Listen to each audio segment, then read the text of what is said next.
glory to advance the peace, prosperity, and welfare of this country and of those whose interests thou hast committed to our church. Amen.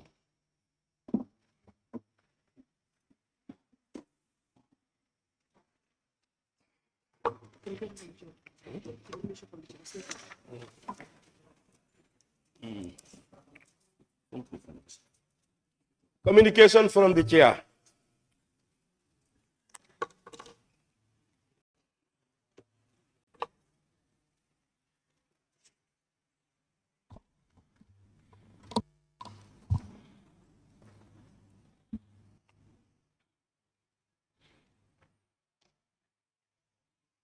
Honorable members, I would like to begin by extending my heartfelt apologies to each and every one of you, as well as to the Honorable Attorney General and Minister for Justice for the delayed commencement of today's session. The delay was as a result of an emergency meeting held this morning between the Defense and Security Committee of the National Assembly, the Office of the Clerk, the Minister of Interior, the Minister for Defense, Chief of Defense Staff, Deputy Inspector General of the Police, Director General of the SIS, and the esteemed security chiefs and heads of our beloved nation. The meeting was convened to address a matter of utmost national importance: the recent tragic incident that unfolded before us 2 days ago, the unacceptable shooting of 3 police officers of our men and women in uniform at the Gambia Police Force. The security chiefs briefed the committee on the progress of the investigations and that some arrests are made, including the suspects who are helping the police in the investigation, and further measures being taken in relation to this tragic event. The meeting echoes the fact that this deplorable incident will claim the lives of 2 dedicated and grievously injured another in line of duty is unacceptable and must be addressed swiftly and in the strongest terms. Therefore, all citizens and residents of the Gambia should be assured that there is no cause for alarm and advised to go about their daily activities. This government is resolved to ensure that the peace and stability for which this country is known is maintained by all means necessary. Honorable members, whilst our hearts collectively ache at the loss of these valiant soldiers, officers of the Gambia Police Force, our thoughts are with their families and loved ones during these challenging times. We must reaffirm our collective solemn duty as elected representatives to confront and address such distressing events with the gravity and deliberation they merit. The safety and security of our citizens are paramount, and it is our shared responsibility to ensure that justice is served and that measures are taken to prevent the recurrence of such tragedies.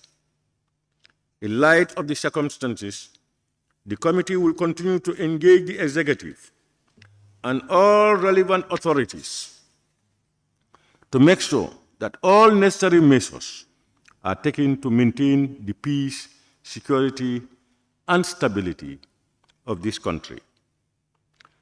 On behalf of both sides of the Assembly, and on my own behalf, I extend our sincere condolences to the families of the deceased. May the souls of the departed officers rest in perfect peace. Clerk, can we continue? Correction and approval of records of votes and proceedings of the National Assembly sitting of Wednesday, 13 September 2023. Honorable members, the record of votes and proceedings of the National Assembly sitting of Wednesday, 13 September 2023 is before us for correction and approval. Can any honorable member please move that the said record of votes and proceedings be considered and approved? Honorable Member for Tumanna. Thank you very much, Honorable Speaker. I rise to move the motion for the correction and approval of record of votes and proceedings of the National Assembly sittings of Wednesday, 13 September 2023. Thank you. Thank you. Any seconder, honorable members?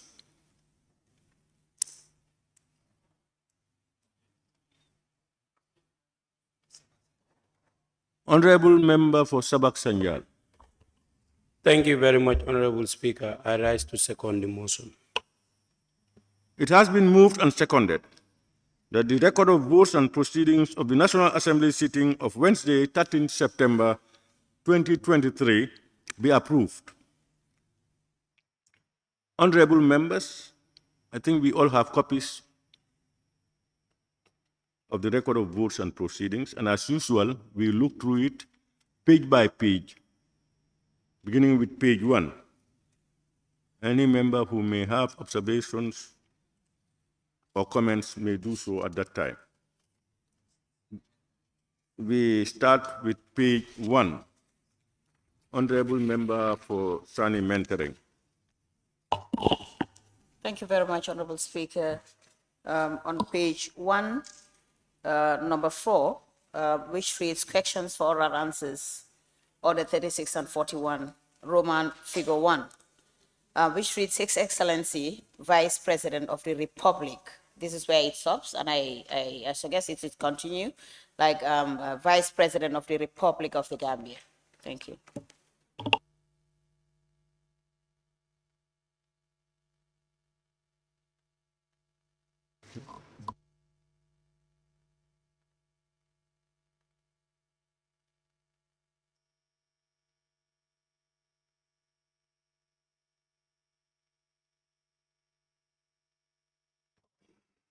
Members,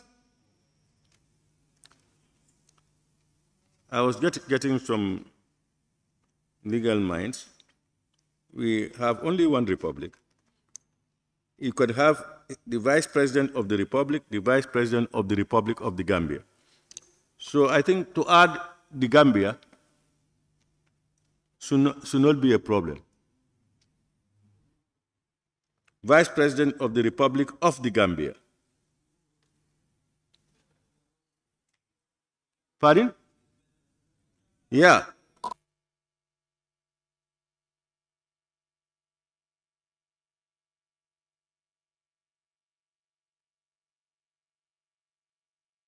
Vice President of the Republic can only mean the Gambia. Either way, yes. Honorable members, we have now done page 1. Any more on page 1? Member for Woolly East. Thank you, Honorable Speaker. It's just that same number 4 is questions for oral answers.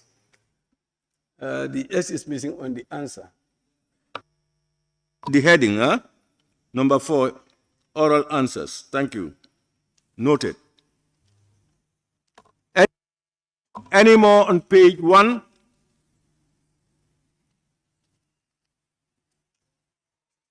We move to page 2.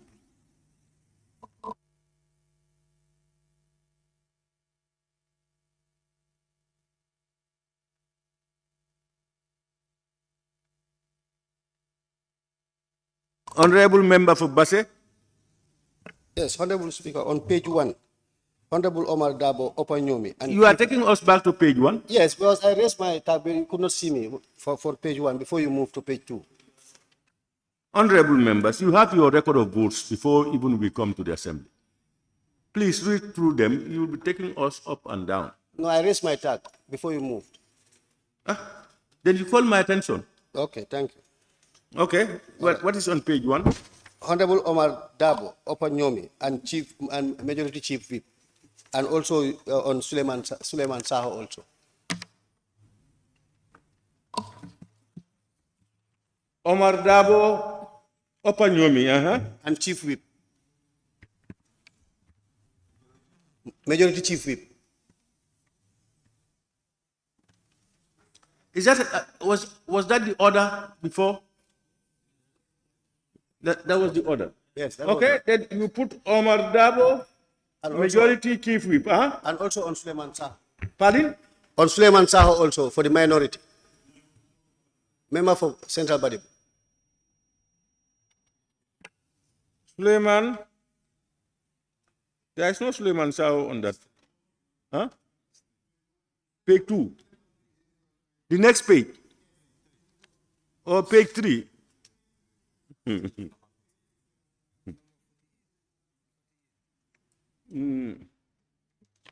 No, I think we just go to page, when we look at page 3, we correct it.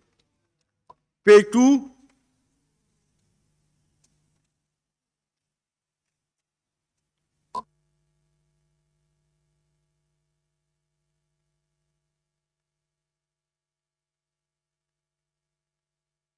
Now we go to page 3. Page 3, you said number 48. Suleiman Sao, Central Badibu, and Minority Chief Whip.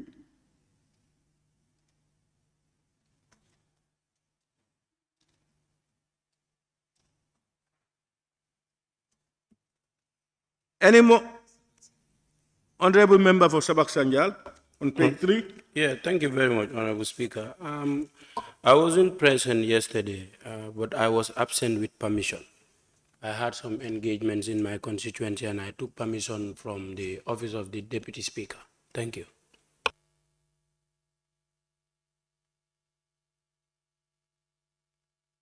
Where is it? Deputy Speaker? Confirm?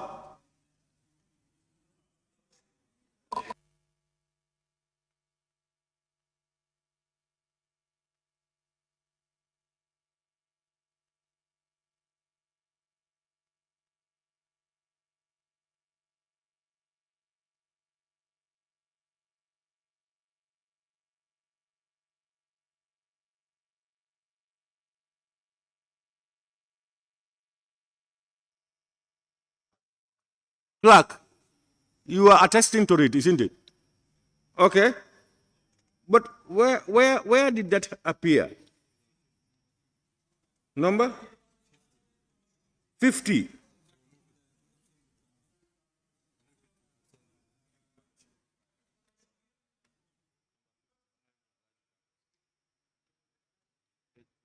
Oh, he is saying that he was not present. Okay, I think if I had known that, I would believe you on the onset. Otherwise, you would have just kept quiet. So for identifying yourself as being absent, but with permission, should be trusted.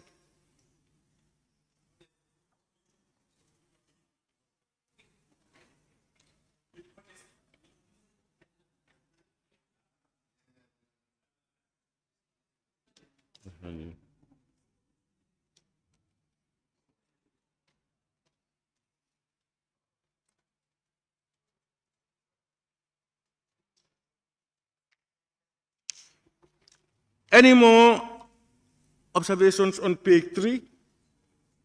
Honorable members, you remove Honorable Babu from number 50 and bring him on to number, just after number 57. We now move to page 4.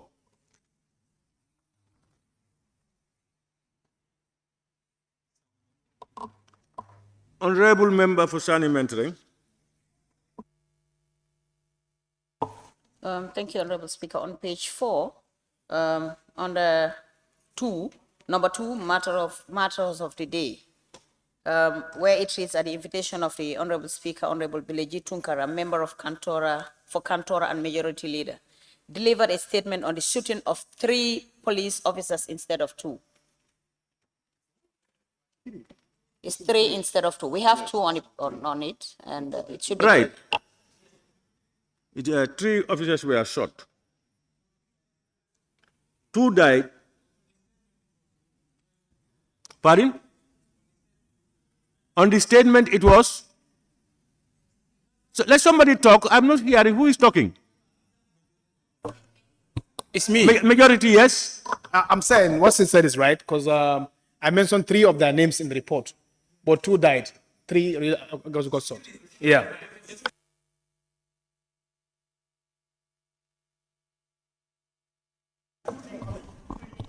To 3.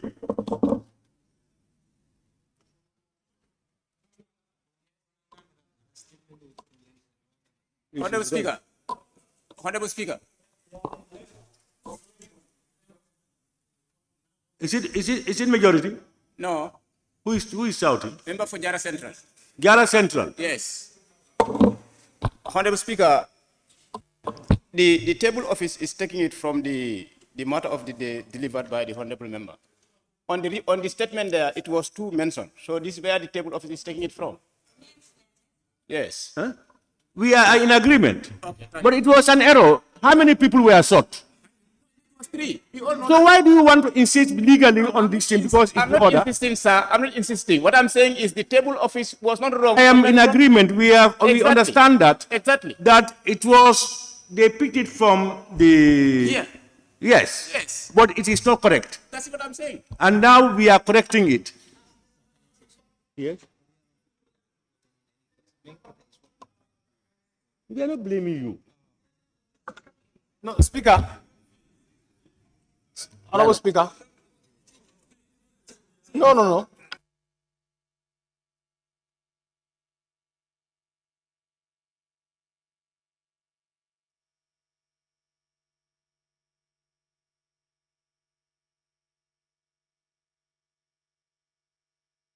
Even the table office, they are telling me what happened yesterday is what they are reporting.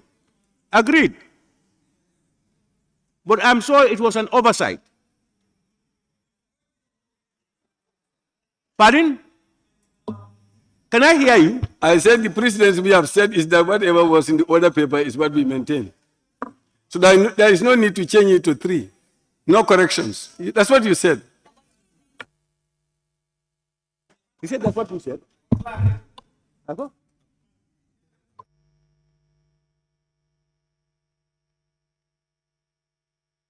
But honorable member for Woolly is, why do you have to continue with something that to your knowledge is wrong and is not correct? If a law, this is not Bible and Quran, where something, an error is done, it should be corrected. I'm just saying it's going to be very misleading. Even if it means we put up whatever we should do now to correct yesterday's on so it can be corrected. Because if you leave it on records like this, it means it's not true. That's the same thing that happened until you set the precedence. You are the one who set the precedence. It's not me. Give an example. Give an example.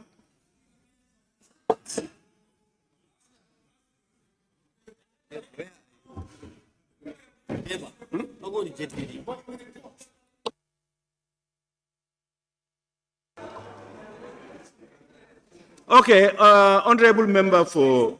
Honorable Speaker, I think you are on track because the correction is in the statement.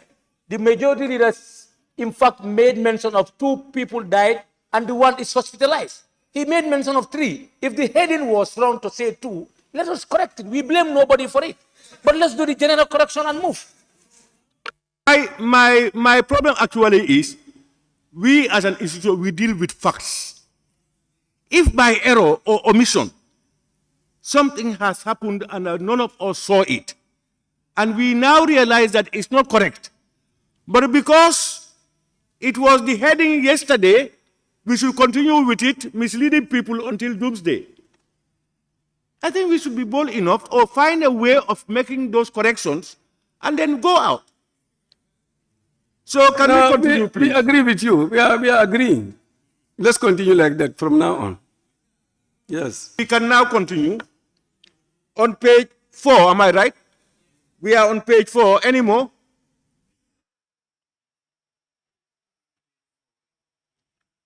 We move to page 5.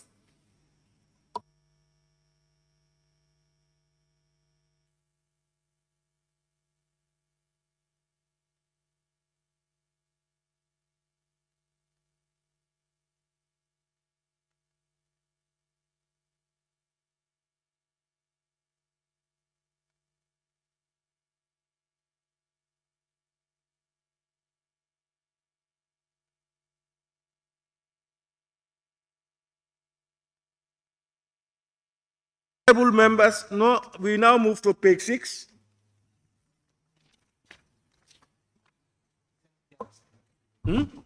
Honorable member for Jara Central. Thank you very much, Honorable Speaker.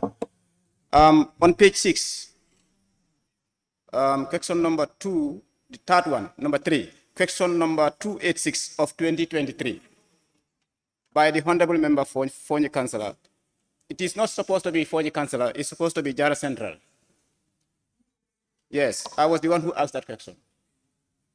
Not the member for Fonyi Councillor. Member for Fonyi Councillor was asked questions.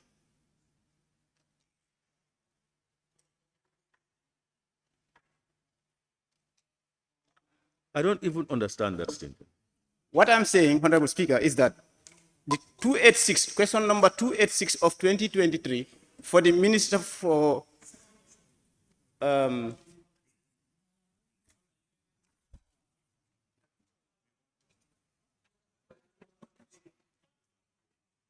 That's the second line, am I right? Yes, the Minister for Communication and Digital Economy. Can you read the whole thing? Question number 286, continue. 286 by the Honorable Member for Fonyi Councillor was asked, answered, and generated 6 supplementary questions which were equally answered. My problem there is the Fonyi Councillor, which is captured there. It was not supposed to be Fonyi Councillor, but Jara Central. Okay. Yes, I was the question was not asked by Fonyi Councillor. Exactly. It was asked by Jara Central. Exactly. Ah, okay. Yes.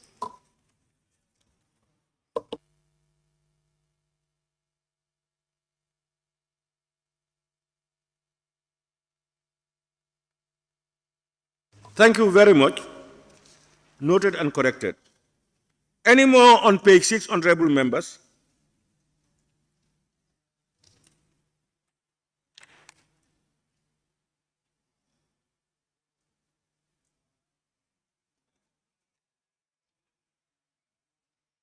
We now move to page 7. Honorable member for Woolly East. Thank you very much, Honorable Speaker. Page 7, question number 207, stroke 203, should be 2023 instead of 203. You've seen it? Yeah. On top? Yes, at the top. Question number 207, stroke 203. It should be 2023. Thank you, Honorable Member for Woodley. Any more on page 7?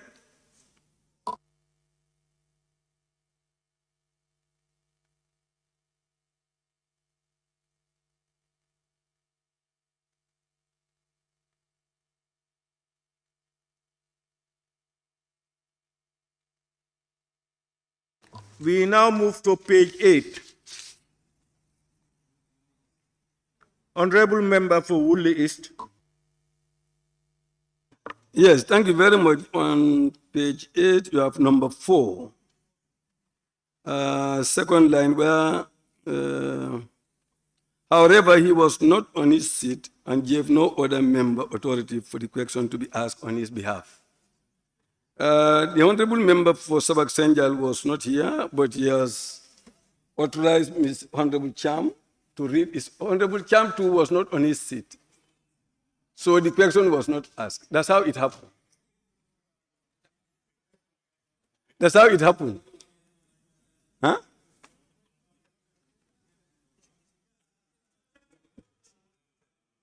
Mike, I cannot hear you. Gave authority to somebody. He That gave person authority- also was not around. Yes. That's how And it then? happened. And then the question was not asked. The question was not asked. Yes. Yes. And then what happened? So what is the problem now? Oh, that's not what they have written.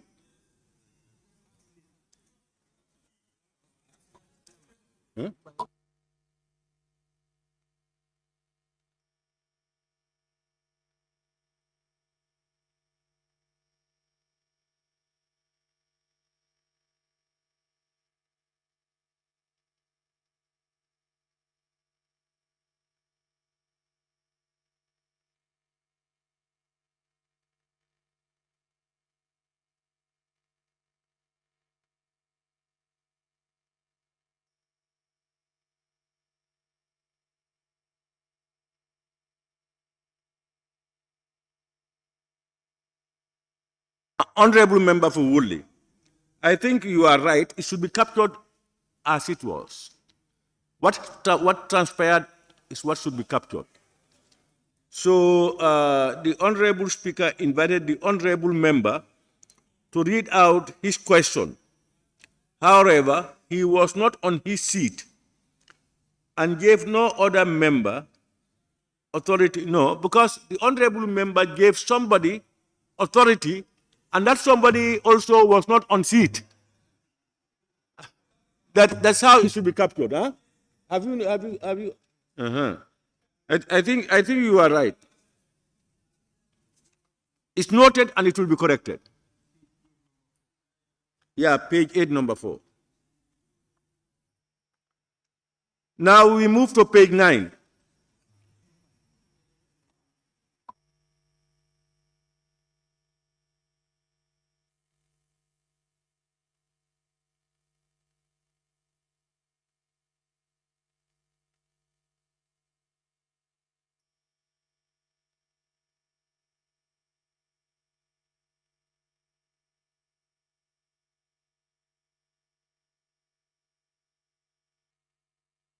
All right. I think that's the last one, honorable members. Speaker, so how would it read now? Pardon? I said, how would it read?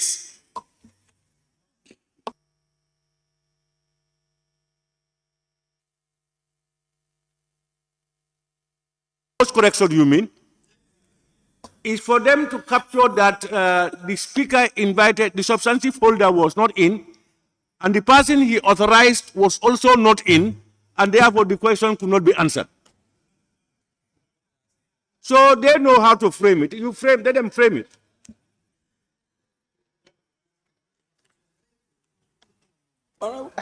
Honorable.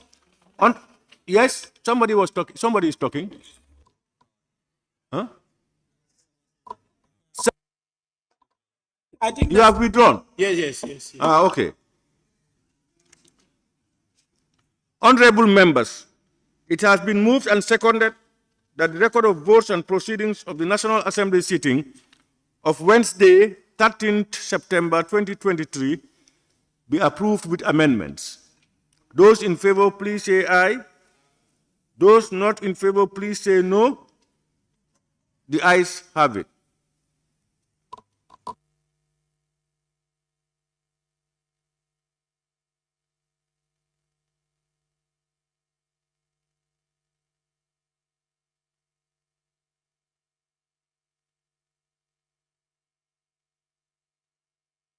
Honorable Minority Leader and Member for Brikama North.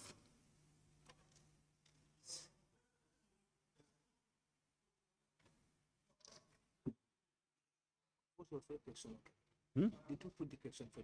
Yes, I've completed. Honorable, Clerk, I've said it, I've concluded, and I've put it into votes.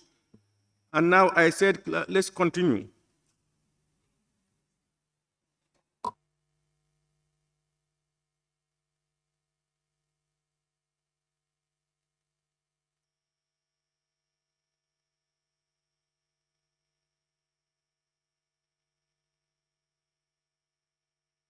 Can I take the floor? Hold on, Honorable.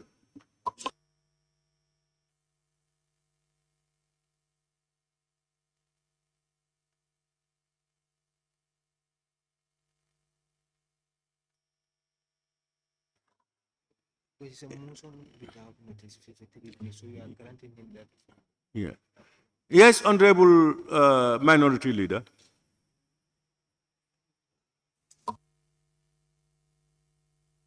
Honorable Speaker, acting on clause 53K of the standing orders, it reads, a motion agreed by the Speaker to be a matter of urgency. Honorable Speaker, it could be recalled that as part of the recommendations of the expert report, recommendation number 23, FPAC to prepare and submit comprehensive resolutions on this report for presentation to the plenary for its consideration and adoption on or before Thursday, 14 September 2023. Honorable Speaker, the FPAC is able to complete the resolution this morning. On that, I beg to take leave the Speaker and National Assembly for us to present the resolution. We have two, and we will present that for COVID-19 and that for government accounts to be presented on Monday. Thank you. Permission granted. Continue, please.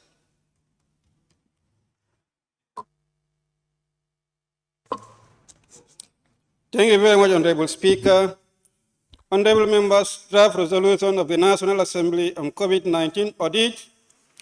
Whereas the National Assembly considered the recommendations of FPAC on the Auditor General's report on the government COVID-19 Phase 1 and 2 audit, recognizing the good work of the Auditor General, applauding the FPAC for working during odd hours to deliver a comprehensive report, cognizant of the provisions of the 1997 Constitution of the Gambia, Public Finance Act 2014, and the Financial Regulation of 2016. Taking note of the previous resolution on the consolidated FPAC report of the 5th Legislature, to consolidate the resolution of both phases of the COVID-19 report.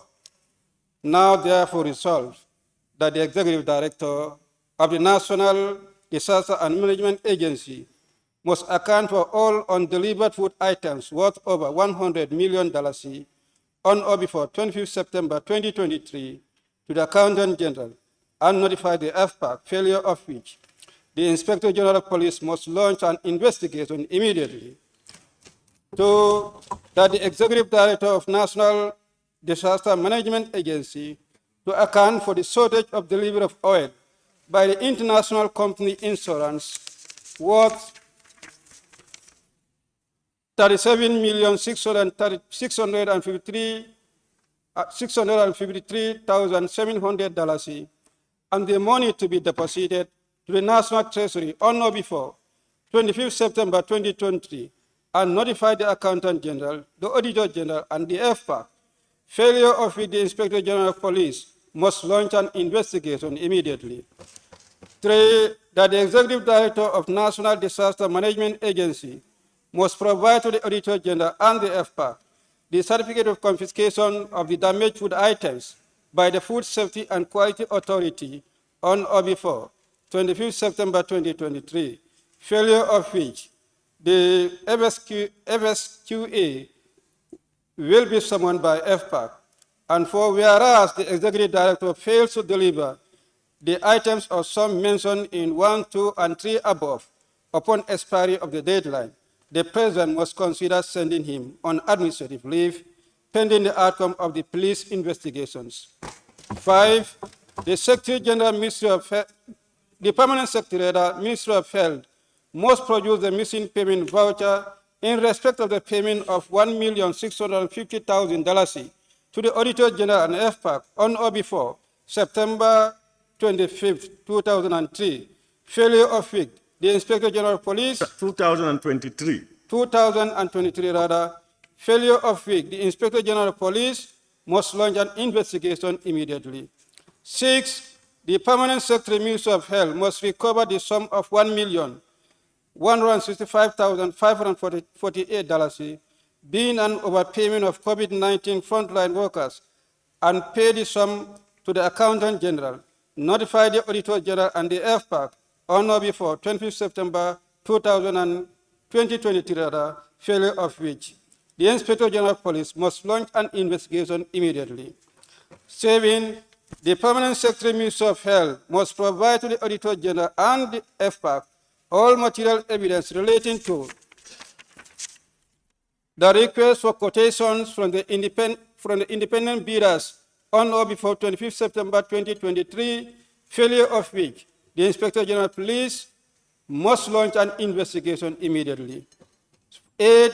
The Gambia Embassy in Beijing, Madrid, Addis Ababa, and Abu Dhabi must return all unpaid COVID-19 funds meant for Gambian students amounting to 1,380,186.08 to Accountant General Department and notify the FPAC by end of October 2023. Failure of which the Accountant General must deduct the said sums from their monthly cash allocation from November and December 2023. 9. The Director General Gambia Tourism Board, GT Board, must account for the 202,000 being difference of monies received from the government for payment to individuals in the informal sector on or before 25 September 2023. Failure of which the Inspector General of Police must launch an investigation immediately. And finally, 10. The Grant Management Committee and Gambia Press Union must return to Accountant General Department the sum of $585,159.86, being the unused funds for the COVID-19 relief support to the media houses on or before 20 September 2023. Failure of which the Inspector General Police must launch an investigation immediately, done on this 14th day of September 2023. I thank you.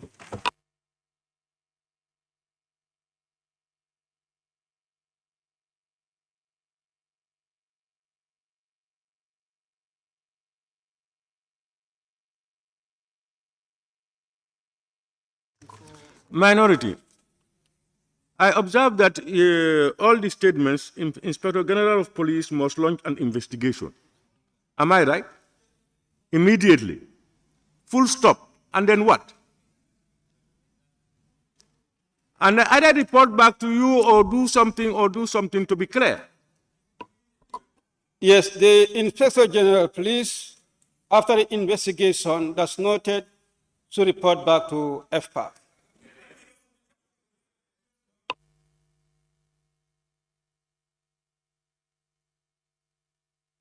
The draft is meant for that. Hello, Speaker. For observation. Speaker. Honorable Minority Leader, what are you adding? The Inspector General of Police to do the investigation and report back to FPAC.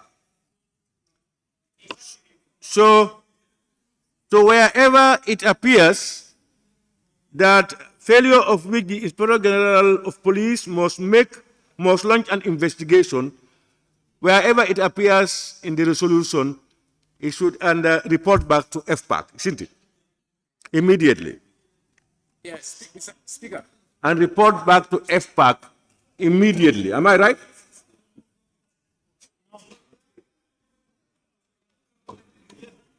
Yeah, if you have honorable member, if you have observation, is that not all Yundum? Then all Yundum consequence. You raise your hand and talk. You talking to people. If you have, what do you have to say? Maybe hear you. Honorable Speaker, what I wanted to say, I said because FPAC is giving us the resolution. Now Parliament is debating on it.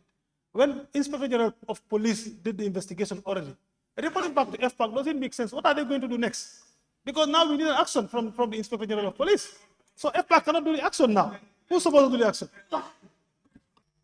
What are you suggesting? In the circumstance, what are you suggesting? With regards to this is government. I think when the Inspector General of Police is done, one thing they can do, if it is for action, I think the report should go to the President for action immediately. That is it. Honorable Speaker. Speaker. All right, okay. Yes, Honorable Minority Honorable Speaker, I can recall that we had a petition on the tourism, youth and sports. We refer it to the Inspector General of Police for investigation and report back. When we receive, we send the report to the appropriate institution. It is our report. We send it to them to investigate. After investigation, they bring it, and then we also send it to the appropriate institution for action. Speaker. Speaker, Sen. Speaker. Speaker. Speaker. Honorable Member for Upper Salum. Yes, thank you very much, Honorable Speaker. The reason why we are saying that the Inspector General of Police must report back to us is the fact that the Inspector General of Police, you have given us work to do, and we have delivered. Now the next step is, after the investigation, we expect them to come to FPAC, because the Inspector General of Police cannot stand here to answer any question or to deliver a report. So what we expect to do is, once they are done with their investigation, they come and tell us that this is the investigation we have, and from there, as a committee, who has given us the powers to do whatever we want to do, we come back and tell you this is the situation. And from there, we take a decision as a plenary. FPAC alone cannot make a decision for the on behalf of the plenary. But you have actually given us powers to do whatever we want to do, and then we come back and tell you. From there, we take it forward. Speaker. Speaker. Honorable members, I'm seeing a lot of tax. Honorable members, let's get a few things clear. On behalf of the plenary, after endorsing these resolutions, and the various institutions failed, we are demanding that the Inspector General launches an investigation. Am I right? At the end of the investigation, it could be found out that there was nothing wrong. So how can you send it to the president directly? So when the Inspector General does his investigations, it comes back to Parliament through FPAC. When they study the report, until they are satisfied, they will come and bring another report to us to say that following the investigation of the Inspector General of Police on A, B, and C, we further recommend that and that and that and that. We look at it. If the people are found wanting and we want actions, then we send a copy to the relevant institutions and to the office of and to the president himself. But we need to know what is the outcome of the. It doesn't mean when we send anybody there, it will be found wanting. It may not be. So let's get that clear. Yes, Honorable Majority. Speaker, thank you very much for giving me the floor. Honorable Speaker, we have resolved that after the completion of the report, we debated and adopted all the recommendations, be forwarded to the executive for an onward forward to the IGP to implement this thing. My concern is you are asking them to launch an investigation, you are asking them to do this, you are giving them short time frame, 25th of September to report. No, please, you have a bite of the queue. Allow him to learn and you come on, please. Sometimes, like the mission in overseas requires traveling, require time to do it. So let's not be over ambitious of things. Let's get it right that allow the IGP to recover all this money that we've said by not giving a restrictive timeline. We have to be very conscious about that. Already the IGP is in position to report. The president is also in a position to report. So let's allow them to do the needful rather than tightening. It might not be realistic. Honorable members, what I do understand from the I motto. am not saying that they don't have the Honorable mandate, members, but let's please. look at the visibility of it. What is visible on the circumstances? Honorable members, what I understand from the resolution by the member for Brikama North, the timeline is for the institutions to comply with what the plenary agreed on. In the event up to that time they have not complied, they are now asking the IGP to go intervene and then look and investigate into it. For the IGP's investigation, is immediately, as soon as he is ready. That's what we have. Is there any objections to that? Jara West. Thank you, Honorable Speaker.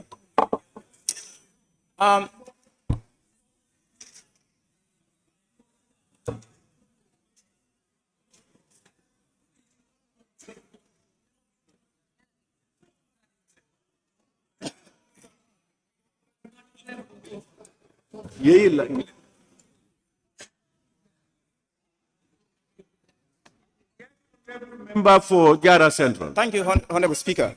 My worries here is that the Inspector General of Police is not giving a timeline as to when he should come back to FPAC. That's my worry. And it should be. All right, Honorable Member. Are we going to leave the investigation open? No, there should be a framework, a time framework. All right, Honorable Member. I think what we will do, minority, is you have moved your motion. Now, let somebody second the motion, and then we allow a short debate on the motions. And then we include and delete whatever we think should be included or deleted. Now, can somebody second the motion? Jara West.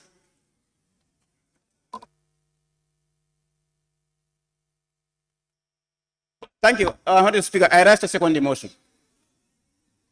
Honorable members, the motion has been moved and seconded.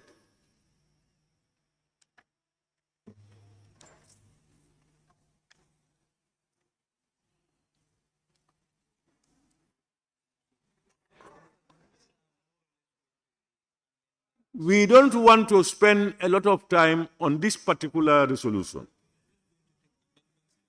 So what we need to do is, honorable members, what we need to do is, if you have proposals to make, to amend or add, let you just raise your tag and then you say it and then the members decide on it. Yes, Jara Central. Thank you once again, Honorable Speaker. I said the IGP is not given a period to report back to FPAC. It is open. Likewise, the other officers are given period on or before 25th September 2023. So my suggestion is that we should add, look at a very suitable time and give it to the IGP to report back to FPAC. What do you call a suitable time? What is your suggestion? We can say, yeah, we can say 3 months, or let's say 1 month. Honorable member, you must be specific. What is your proposal for specific time? Okay, 90 days. 3 months. 3 months, okay. Yeah, 3 months. Any other member? 3 months.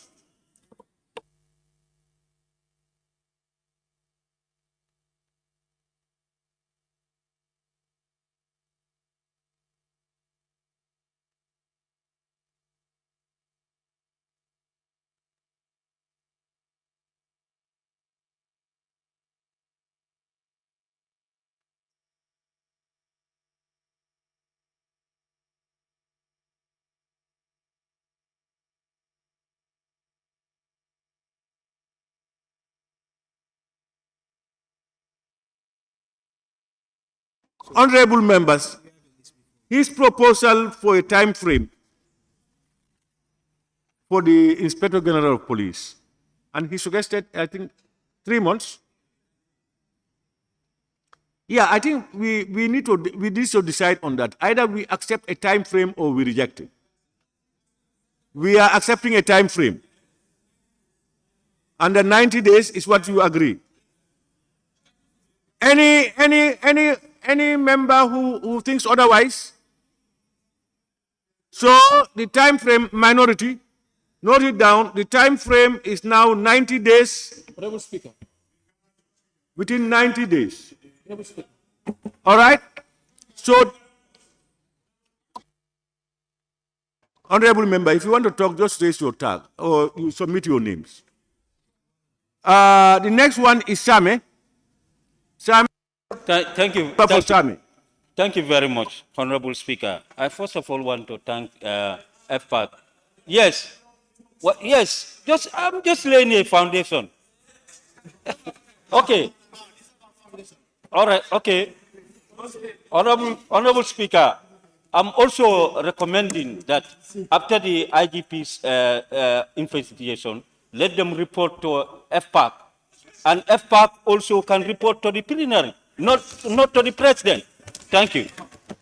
Honorable member for Sami, that's exactly what we have said.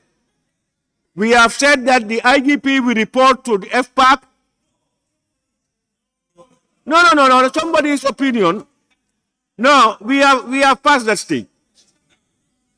We have surmounted that. The honorable member for Central Badibu.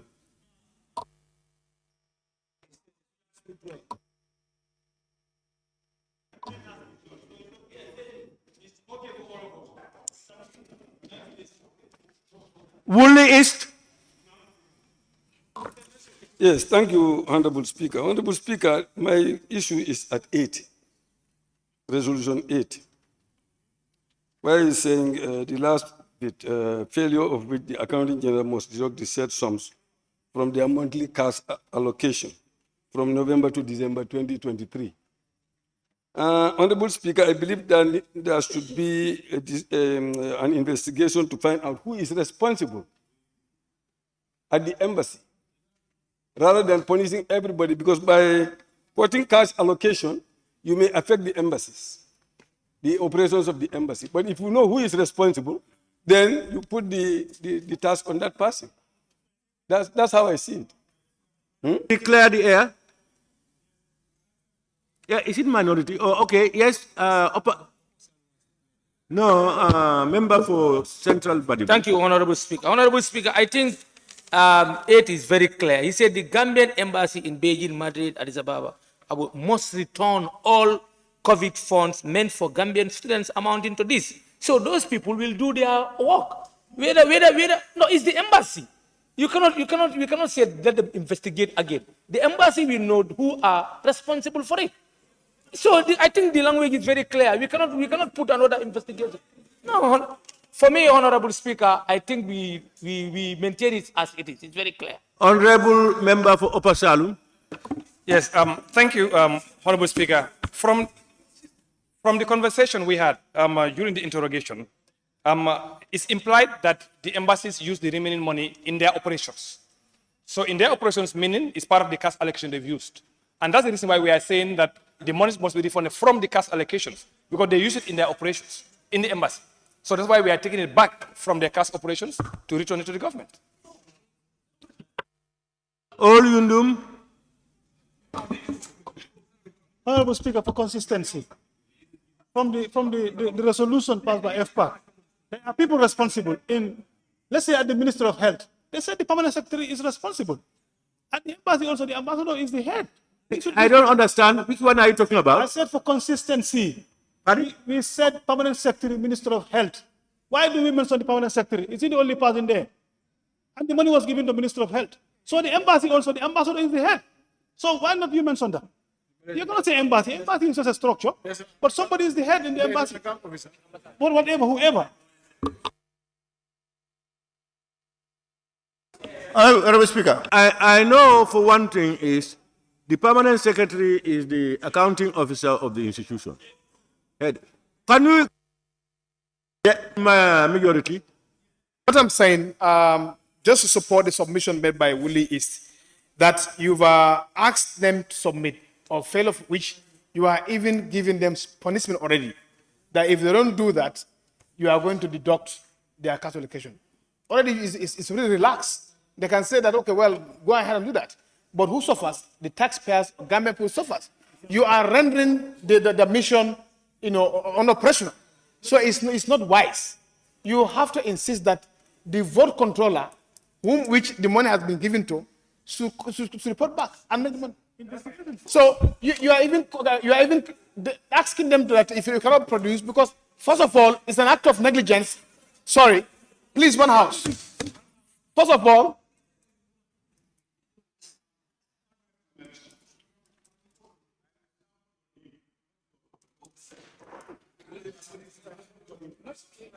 they will know that you are the one causing nuisance.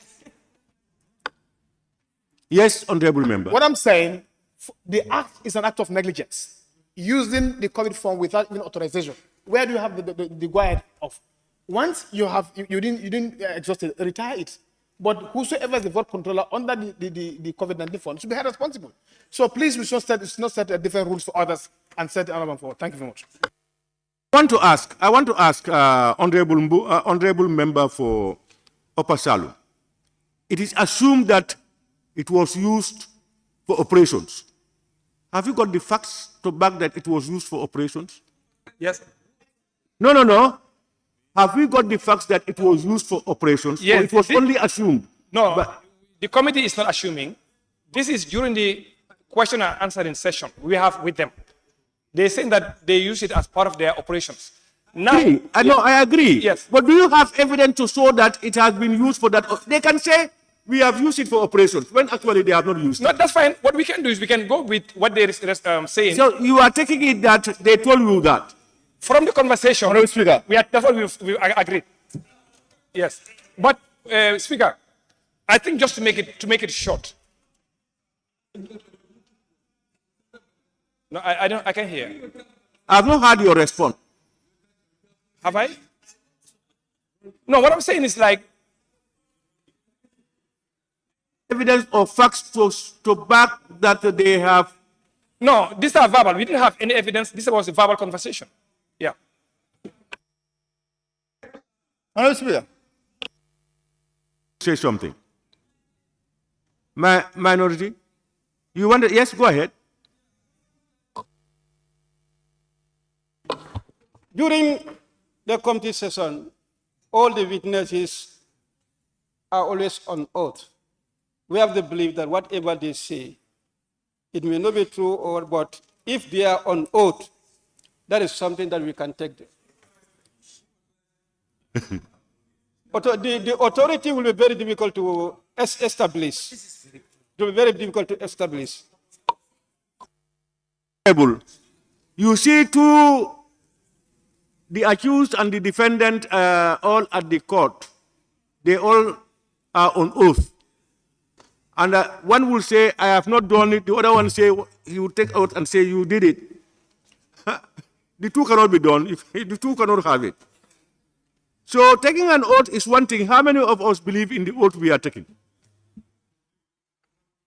Because I tend to, if you are talking about management of embassies should be held accountable for anything at the embassies. When you deduct from the embassies, usually the innocent people will suffer because they allocate to every sector. So that was the fear, I'm sure, why the member for Woolly came up. Why can't you determine what went wrong? Is it meant for them to use it as operations? Why should they then use it for operations? Then something went wrong. And that's what we are trying to correct. So that tomorrow when you are given something for something, you do it for that purpose or you return it.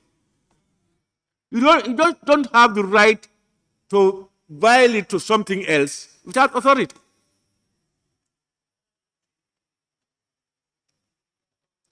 So what are your positions on this number 8? Can the honorable member make a proposal, the one who proposed this amendment? Yes. Well, thank you, Honorable Speaker. My amendment would be the same trend. We give the responsibility to the Inspector General to investigate and come back to them, just like all the others.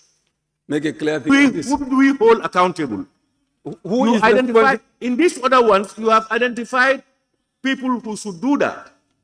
Well, in this particular case, whom are you? Yeah, be specific. Head of mission. No, it's saying. Yeah.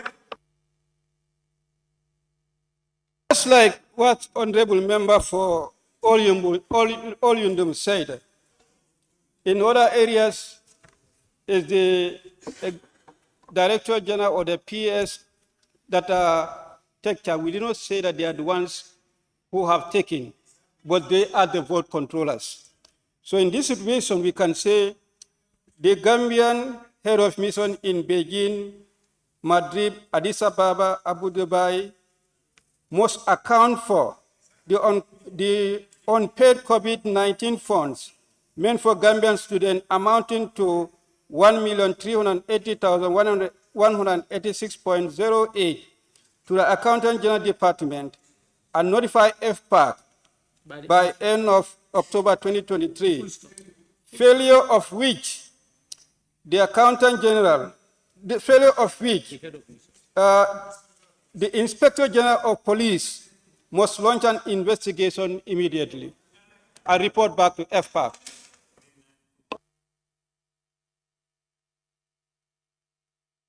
Yeah, then the additional one amendment that is within 90 days. What we added is in 90 days. Can I get something clear? The 90 days, is it for all instances where the Inspector General is to investigate? Where the Inspector General is supposed to mount an investigation, it will take effect from the time of the start of the investigation until up to 90 days. All right, so honorable members, you have heard the amended version, meaning the head of mission will have to account for the monies and report back to the Accountant General within a time framework, failure for which, as usual, the Inspector General of Police must launch an investigation which should be completed within 90 days and report back to FPAC. I think that's what you have captured. Are we all in agreement with that? Anything that you think should... Yes. If you are not in agreement, please say so. Yes. Yes, Honorable Deputy Speaker. Yeah, Honorable Speaker, I am not in support of the amended version. What's happening? Saying is our tax were uploaded since before he entered. Over 20 minutes and before he entered, and he's given the floor. Honorable, I think you cannot be a member on the floor and be a speaker here.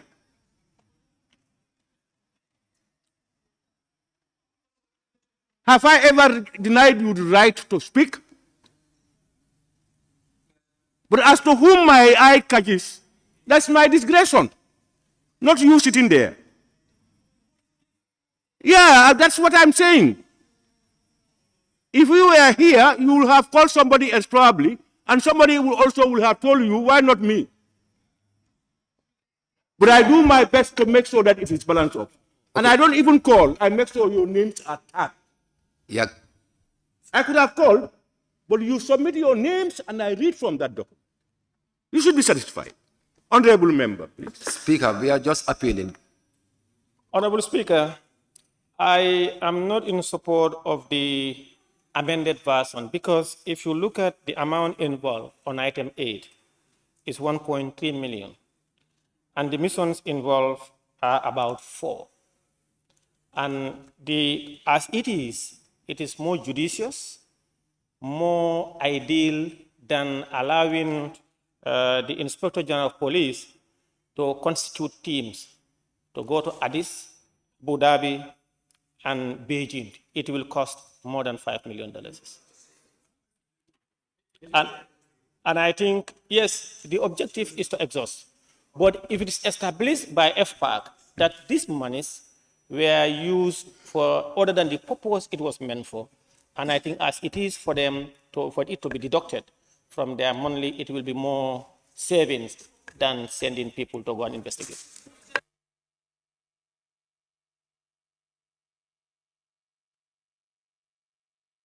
what the Deputy Speaker is suggesting is that it affects at least 3 or 4 countries.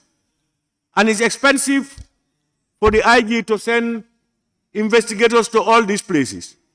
It may end up spending more than even the money they are investigating. Am I right? The only thing is, it is what you spend $100 is to ensure that the $50 is properly accounted. But I think what the problem with that may be, is how are you going to identify those who have misused the money without a legal basis or an investigation? Yes, Honorable Speaker. Yes. Yes, you know, in all these missions, they have accounting officers, either the head of the mission or the deputy head of missions. And we all know funds, when they're allocated for reasons and why those monies are allocated to them.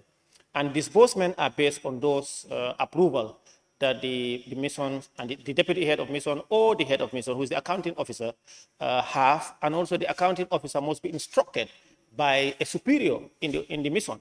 There cannot be more than 2 people who should be held accountable, the ambassador and the accounting officer. Honorable Speaker. The counter proposal to what is on the floor by the Honorable Deputy Speaker is that this affects about 3-4 countries. And then if the Inspector General is to investigate, he must send investigation teams to all these places. And that at the end, it may cost more than the 1.3 we are talking about. So he is suggesting that people should be held accountable. At these various embassies, it's either the head of mission or the accounting officer who should be able to account for it, or they should be able to be deducted and pay for it. Rather than going into investigations and then they go there at the end, something happened. That's what he has suggested in summary. What is the general opinion? Honorable Speaker, I think I will also support the proposal made by the Deputy Speaker. The other people suggest that we change the name instead of embassy to the head of mission. But at the end, the minority leader said, IGP to report within 30 days. I think that one should be taken out of it. Yes, we might have somebody to be responsible. When you say the head of mission, we are fine with that. Then, this 1-point-something million, how many embassies? You set up, the police IGP should set up a team to go there, their per diems. How much will that cost? How much will that cost? So I think, as it is, I support it, but we can change the head of mission. Instead of saying the Gambian embassy, to be specific to say the head of mission or the vote controller. That's okay. I'm saying we either maintain, we said, head of the mission, the Gambian mission in the various foreign embassies, or we say the vote controller. To do what? To be responsible for this. Okay. This is what I mean. All right, okay, I understand. Yes, Honorable Member for Kiang West. Honorable Speaker, I don't think it might be necessary for the investigative team to travel to investigate this matter. That might not. This is in the responsibility of the IGP to know how they are going to investigate, and they might not necessarily travel to investigate this matter. And I think they have the capacity to do that. And the other thing is, the document is supposed to be in place. Sorry, can I hear you there? I said, the IGP, I've not heard that. And the investigative team might not necessarily travel to do this investigation. That might not be necessary. They need to be provided with the documents and evidence of the transaction they have carried out, and the IGP establish something and report back to us. That might not necessarily lead to traveling. And the other thing is, the other one is, I'm proposing 2 months, because when we say 90 days for the IGP to report to us, that will fall in the first session of the legislative year of 2024. So I'm suggesting that for internal matters to report within 60 days and for the embassies be 90 days. So that in the last session of this legislative year, which is December session, we can look at the report and take position on it so that it will not be taken by event. Honorable, don't worry. Parliament has a right to call for an extraordinary session on something else. But my problem is, how can you investigate something in Dubai, for instance, without going there? You are going to ask for documents. You must go. You cannot. An action taken in Dubai, you want to find out, you have to go to the embassy there. Unnecessary longer time on our resolutions. What was proposed by the member for Woolly East and polished by the Honorable Minority Leader, do we take that or we leave it out? Huh? We take that. Yeah. So, honorable members, anybody who is not comfortable with that? Everybody is comfortable. All right. Hey. Honorable member for Woolly East, it's your turn. Huh? We said we are satisfied with the minority leader's amendment. Woolly East, you have any more? We are satisfied with the minority leader's amendment. No, I am saying on the list now, it's your turn. You submitted your name. Yes. Have you anything? No. Honorable member for Kiang West, you have said your own, am I right?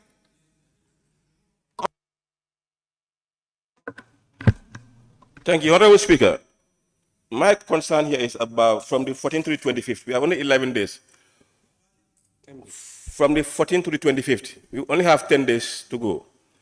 My concern is what is the security attached to these days? The security attached to this, because my concern here, if I am mentioned here, and then I know it, I'm not saying that they are guilty. It might not be. They might be guilty, and not to be seen anywhere. So what is the security attached to this to secure them? To secure this before the time, before the investigation. Before the investigation, where is security? What is the security attached to this? What do you mean? What security? What type of security are you talking about? If I am guilty and they are investigating me, I might flee the country and go. No. You know, here I'm not guilty, but in me I know I am guilty. I can leave the country. But then that is it. But you cannot. This is an accused. You are only alleging. No. They are not convicts. What I was suggesting is. No, it may be too much. If somebody dodges and leaves the country because of this allegation, we learn a lesson. No, as it used to be on level. Speaker, as it used to be during your time, when audit reports are out, they are called and submit their documents, and then investigation continues. When audit reports are out. Most of them are always called. They are always called invited by the police, submit their traveling documents, and then investigation continues.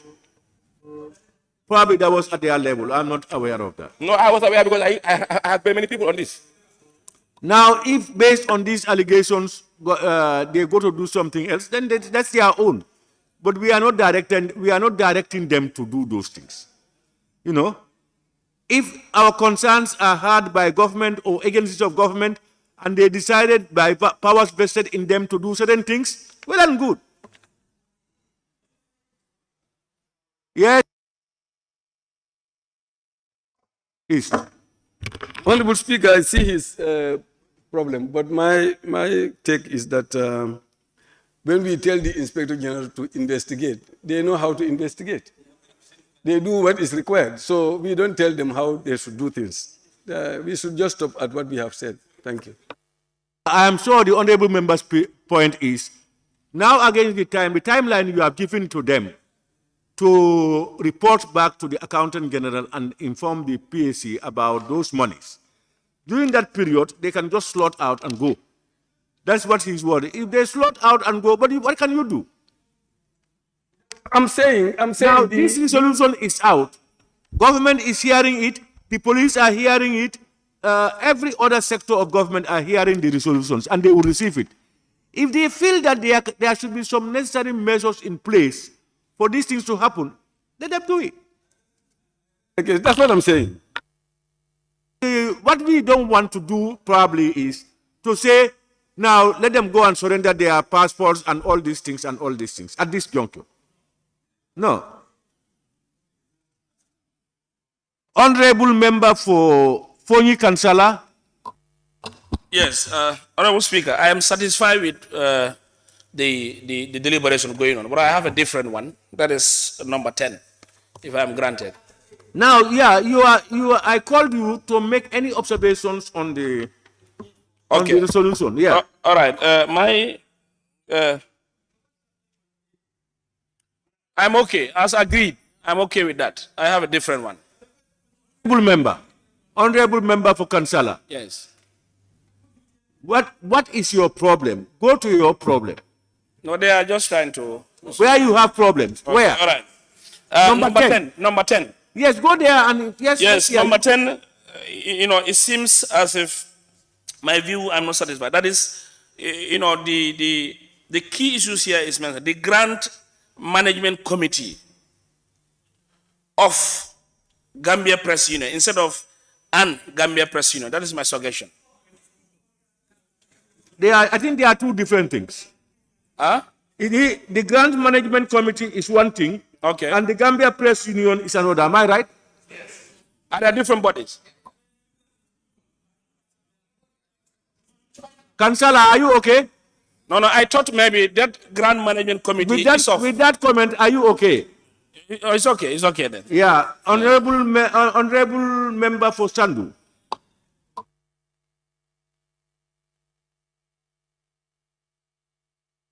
For Basse. Thank you, Honorable Speaker. I have an issue on the resolution because the Honorable Member for Brikama North, in fact, the proposal was from him that after taking our final resolution, it will be forwarded to the President. But it's not captured. It should have been captured because the decision was taken at the plenary here. Yes, it was. The proposal even came from him. And when we agreed, it should have been captured. Is it relevant for us to put that? Yes, of course. No, I think he made a proposal and we consented to that proposal and it was accepted. So it should have reflected. In fact, that should not be a proposal. We should be able to send our report to the President of the Republic of the Gambia on anything we agree. There was a discussion. He even raised and made a proposal. And people consented that proposal. It should be captured. Should be captured. Yes. Yes, it should be captured. Honorable, you see, we Parliament, we are not operators in government. Section 109, I think, tells us that we will do our investigations and then we give it to the executive for implementation. So whether that is there or not, why should we put that it should be given to the President? Yes. Mover of the motion. Honorable Speaker, I think actually what happened during the debate, people raised concern that this resolution and the report should go to the President. I said that's very important. We have not been doing. All that we used to do is to send to institutions and agencies. But now for it to carry more weight, when we are done with the resolution and report, we'll send the copy of the resolution and the report to the President. But that doesn't mean that that should be part of the resolution. It is the resolution that will be sent to him. But we are not resoluting that we are sending to him. Yeah, thank you very much. And Honorable, I don't think there should be any resolution type or an issue like the audited accounts of the Gambia government. Yes, you may send it to institutions, but you should always send it to the office of the President. Yes. Honorable member for, is it, I've got Basse, Kalinding.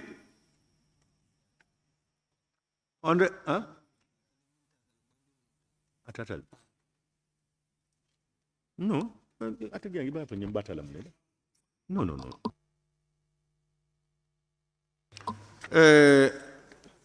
Sani mentoring.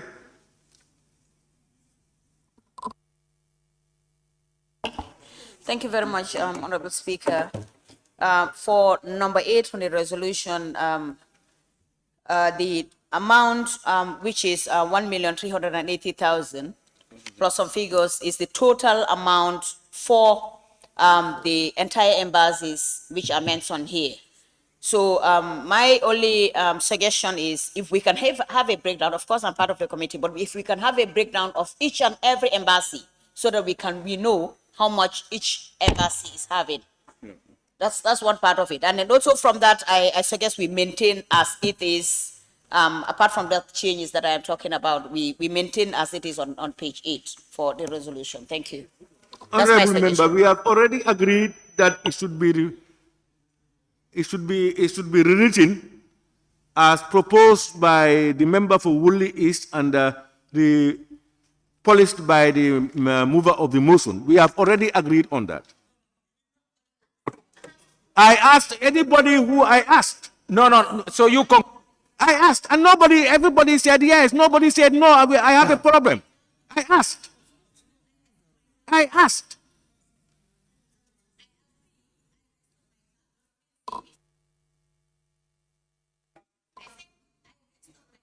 But even if I have seen you, it is one out of how many?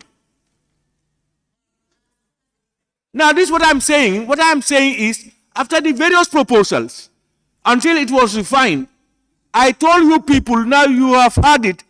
Is anybody against the current proposal?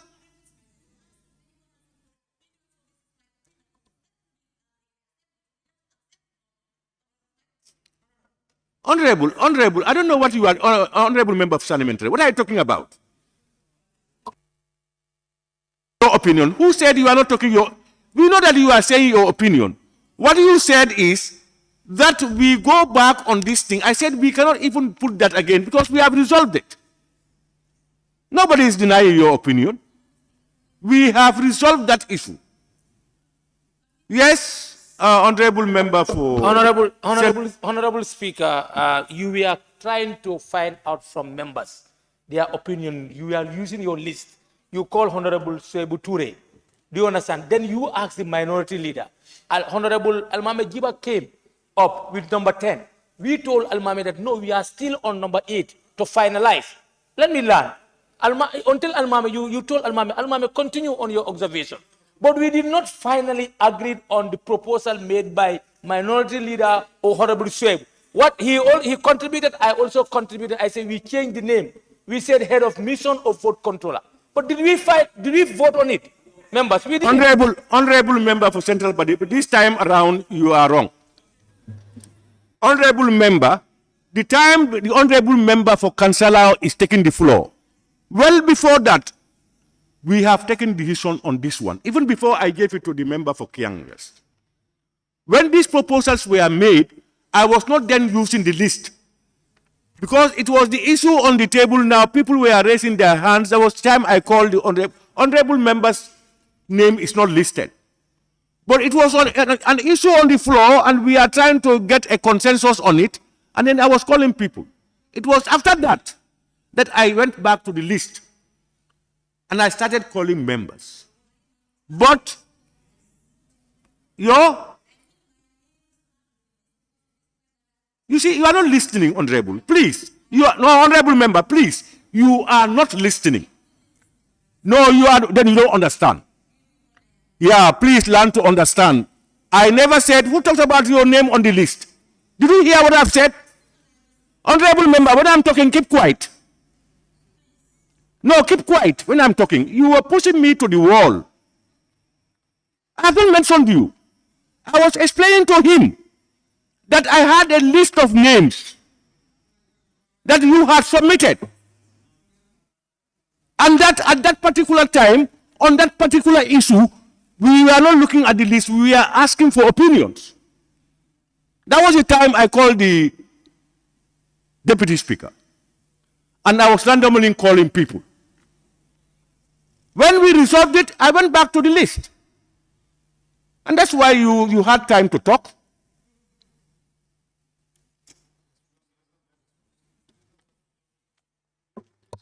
Honorable, please, let's not push each other to the wall. Let's give each other our dues. Please.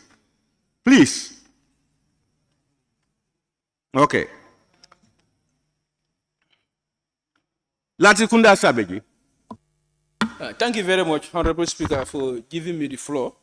For me, my only issue is we are giving so much responsibility to the vote controllers. That is why it is very important to have public sector experience before you come to the National Assembly.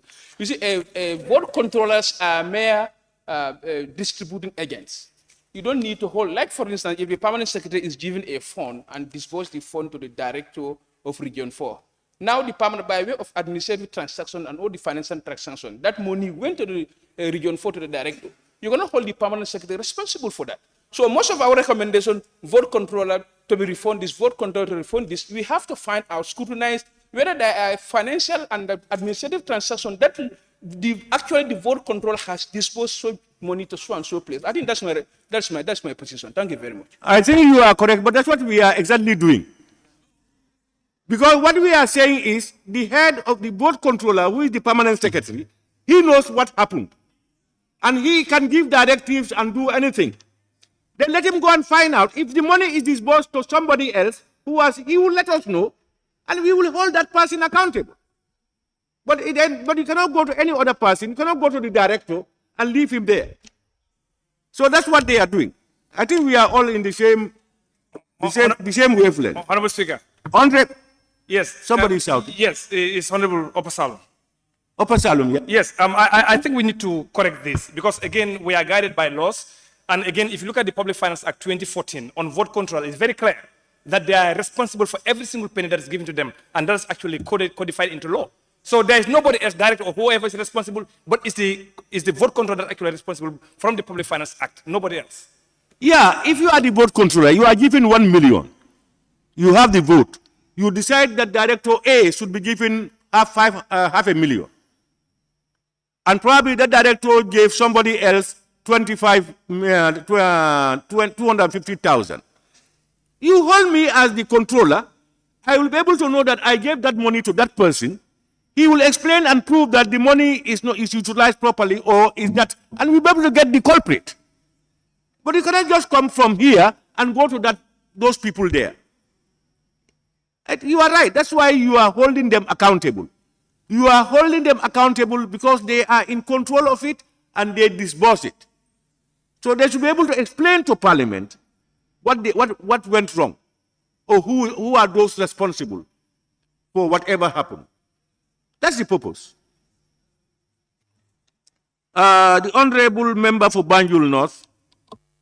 Thank you very much, Honorable Speaker. Honorable Speaker, for me, when it comes to the duration given as far as the investigation of the IGP is concerned, is okay, 90 days. But what I'm proposing is that we cannot extend, no to extension. That is what I'm proposing to the Parliament. No, I think we are dealing with motions, resolutions. And that this resolution of 90 days, let's not talk about it. We have passed it. Yeah, people are in agreement. I know. Whether somebody else comes and he's not in agreement, it does not change it. So what we are saying is other things, as it happens, when you don't know what happens. There may be need for extension, whatever it is. There may not be need to justify extension. So that when the time comes, they will decide and make the necessary recommendations. That is what I'm proposing, Honorable Speaker. Yeah, you are saying no. Yeah, I'm saying no to extension because we don't have time. We have to recover these funds. Honorable, what about if the extension is genuine? Because you are here, you have the powers. No, if it is not genuine, we will say no to extension. If it is genuine, we will determine it. If it is genuine, we allow it.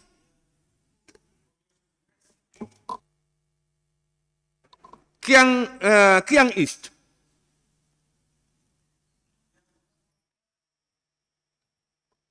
Hello, Honorable Speaker, thank you. Pardon? I have withdrawn my statement. Okay. Lower Badibu? Honorable Speaker. Honorable Speaker, I think I share the same sentiment with Honorable Central Body, Honorable Suleiman, and Deputy Speaker on the issue of dispatching the investigators to the various embassies outside the Gambia. I think that's going to be very expensive, considering the amount that we are talking of. 1 million plus. I believe if we have to dispatch investigators, we're going to spend more than this amount. For me, it's of no use. Thank you. I think even the mover of that counter motion, Honorable Deputy Speaker, agreed. So I hope you are not left alone in limbo.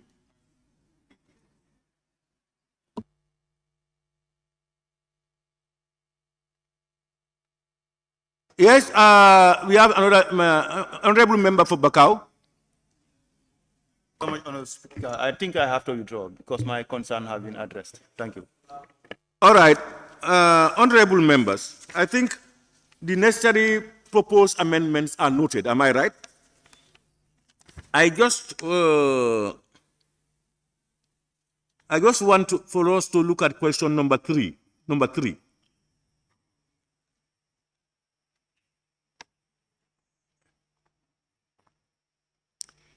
You know, the certificate of confiscation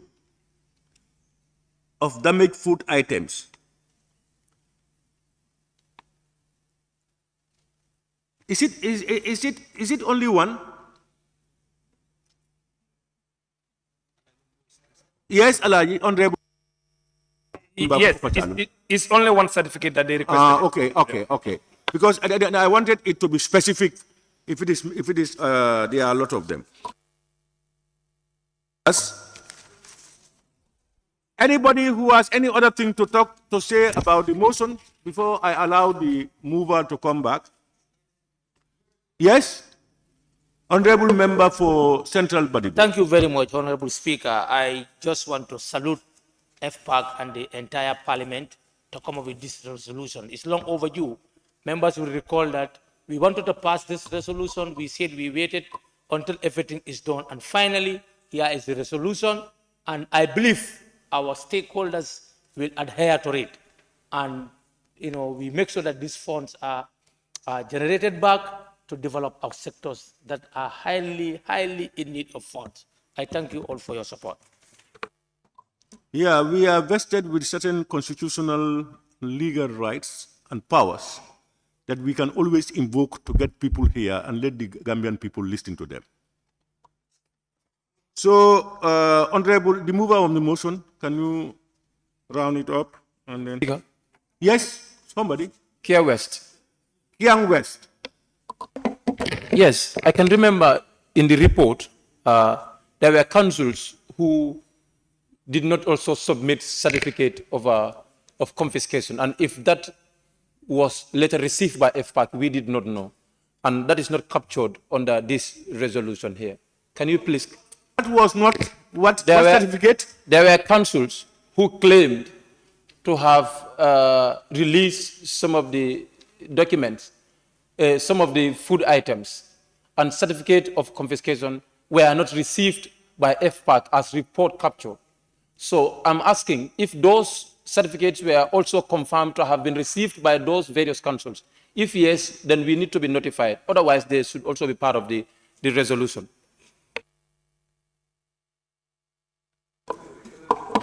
Well, where we have the certificate of confiscation requested by the auditors is for this particular person. Yeah, I'm not aware of anything like council saying they have not got certificate of confiscation.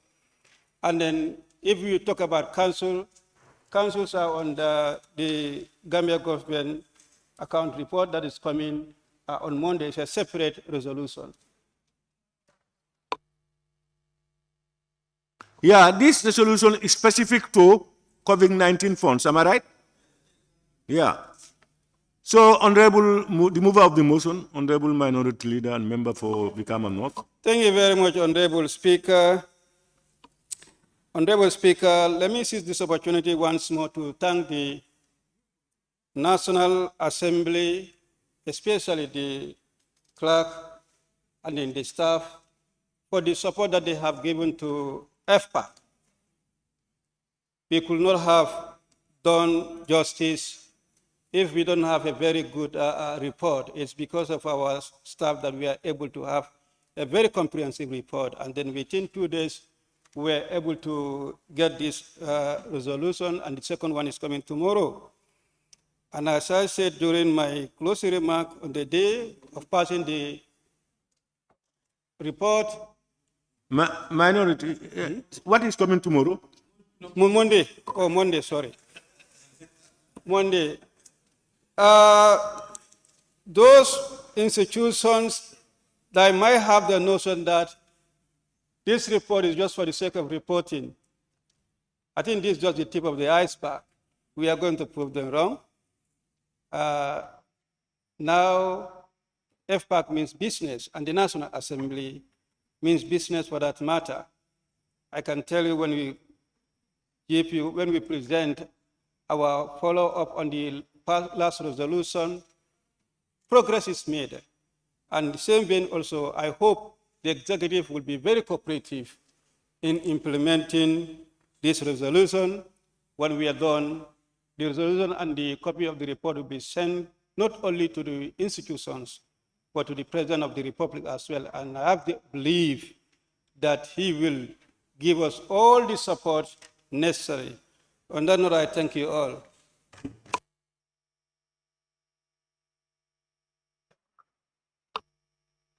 Honorable members, it is proposed that this Honorable Assembly do ratify the motion on the resolution of the National Assembly on COVID-19 audit funds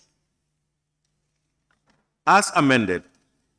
Those in favor, please say aye. Aye. Those not in favor, please say no. The ayes have it. Clerk, can we continue?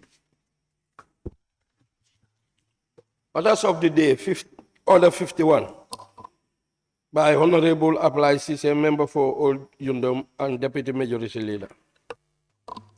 Honorable members, my office is in receipt of a request made by the Honorable Member for Old Yundum seeking permission under Order 51.1 and 2 of the standing orders to make a statement to this Assembly on a laudatory commendation to Gambia's senior football squad for an unprecedented success, back-to-back qualification to the AFCON.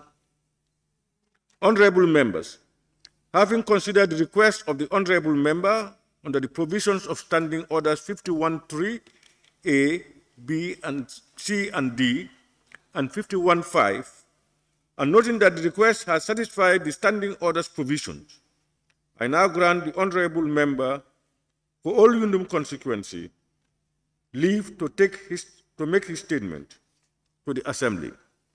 However, I wish to draw the attention of the Honorable Members to Order 51.8 of the Standing Orders, that the time allocated for matters of the day shall not exceed 3 minutes for Honorable Members who may wish to make statements, and the time allowed for the matters of the day is 30 minutes. I also urge Honorable Members to observe Order 51.9 of the Standing Orders for Guidance, which states, and I quote, "No member may intervene during a member's statement under this standing order, and there shall be no questions and no vote shall be taken at the conclusion of the statement or statements." Honorable members, I now call on the Honorable Member for Old Yundum constituency to make his statement to the Assembly. Honorable Member.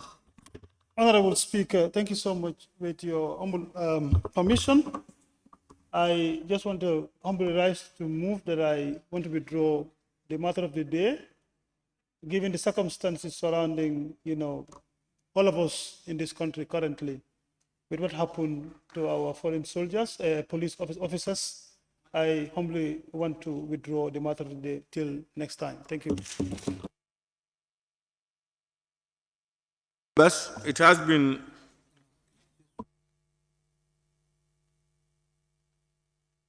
Honorable Member, it is the mover proposed that it be withdrawn.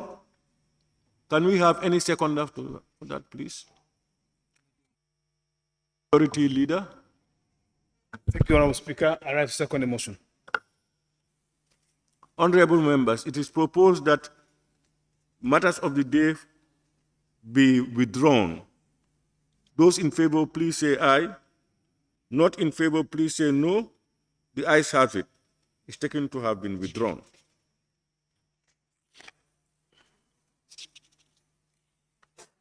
Clerk, can we continue? Bills. Order 72.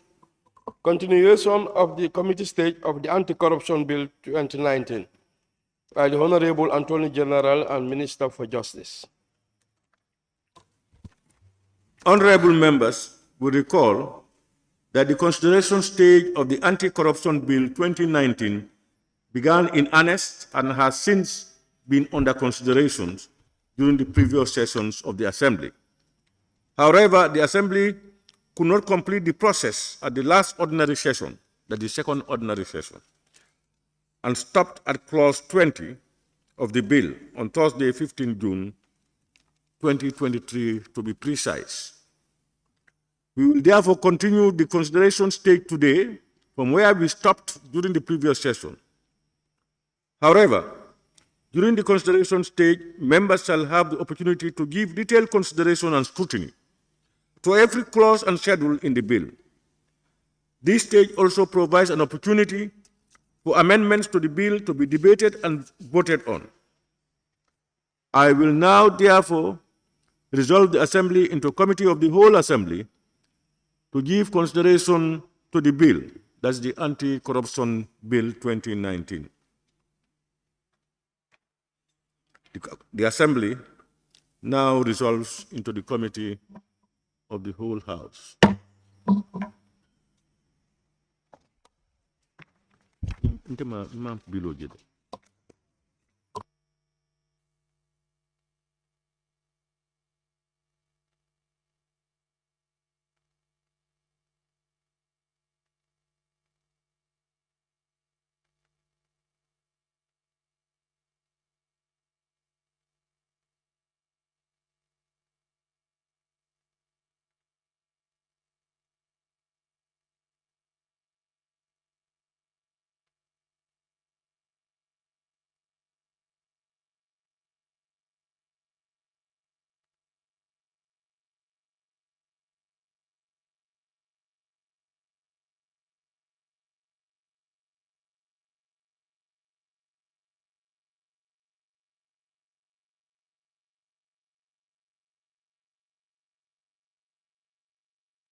B. 21B. Yes. Anything? Is it that? Yeah, 21B. Yeah, can you read it? So initially, what the committee has is a fine of not less than 300,000 and not exceeding 1 million, or imprisonment for... Honorable, my problem is, where do you have those fines stated? B. This is what I'm saying. Then it means is the where you have commits an offense. Yeah, so let's read that. Oh, let's read that first. Okay, I get you. Okay. Commits an offense and is liable on conviction. Commits an offense and is liable on conviction to confiscation of the proceeds of the crime and a fine of $100,000 or imprisonment for 7 years or both. Suggestion now. Yeah, our suggestion initially was a fine of not less than $300,000, not exceeding 1 million, or imprisonment for not less than 5 years and not exceeding 7 years or to both. Now since the other time when we debated what we resolved, we can take that consistently. Yeah. Fine not exceeding 100,000 or imprisonment not exceeding 5 years or both. Yeah, I think before you put the upper and the time limit, I think that's a better quotation. Term not exceeding 100, fine not exceeding 100,000.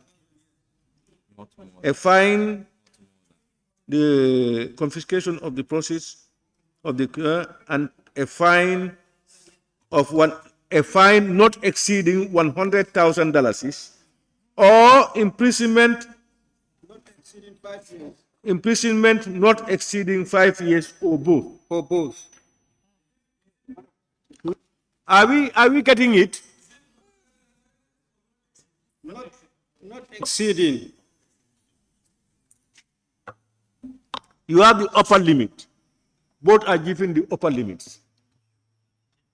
The fine not exceeding 100,000. It could be $1 to 100,000.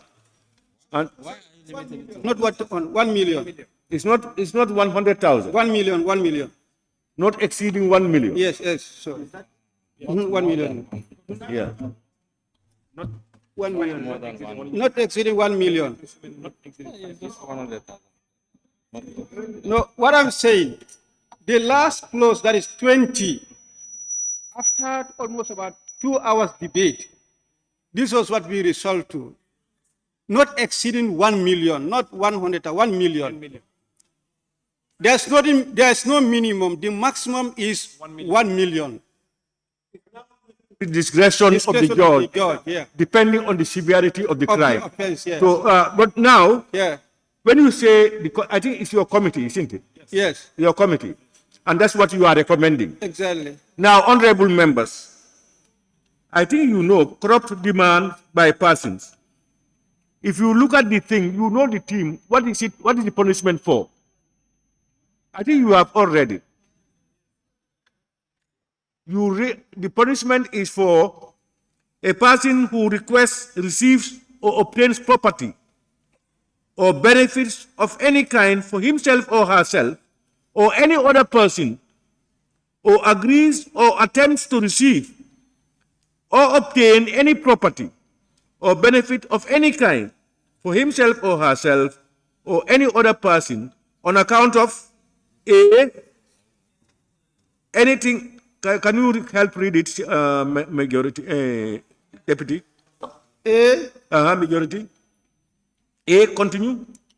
Anything already done or omitted to be done, or any favor or disfavor already shown to any person by public officer in discharge of his or her official duties, or in relation to any matter connected with the functions, affairs, or business of a government department or public body in which the public officer is serving as such.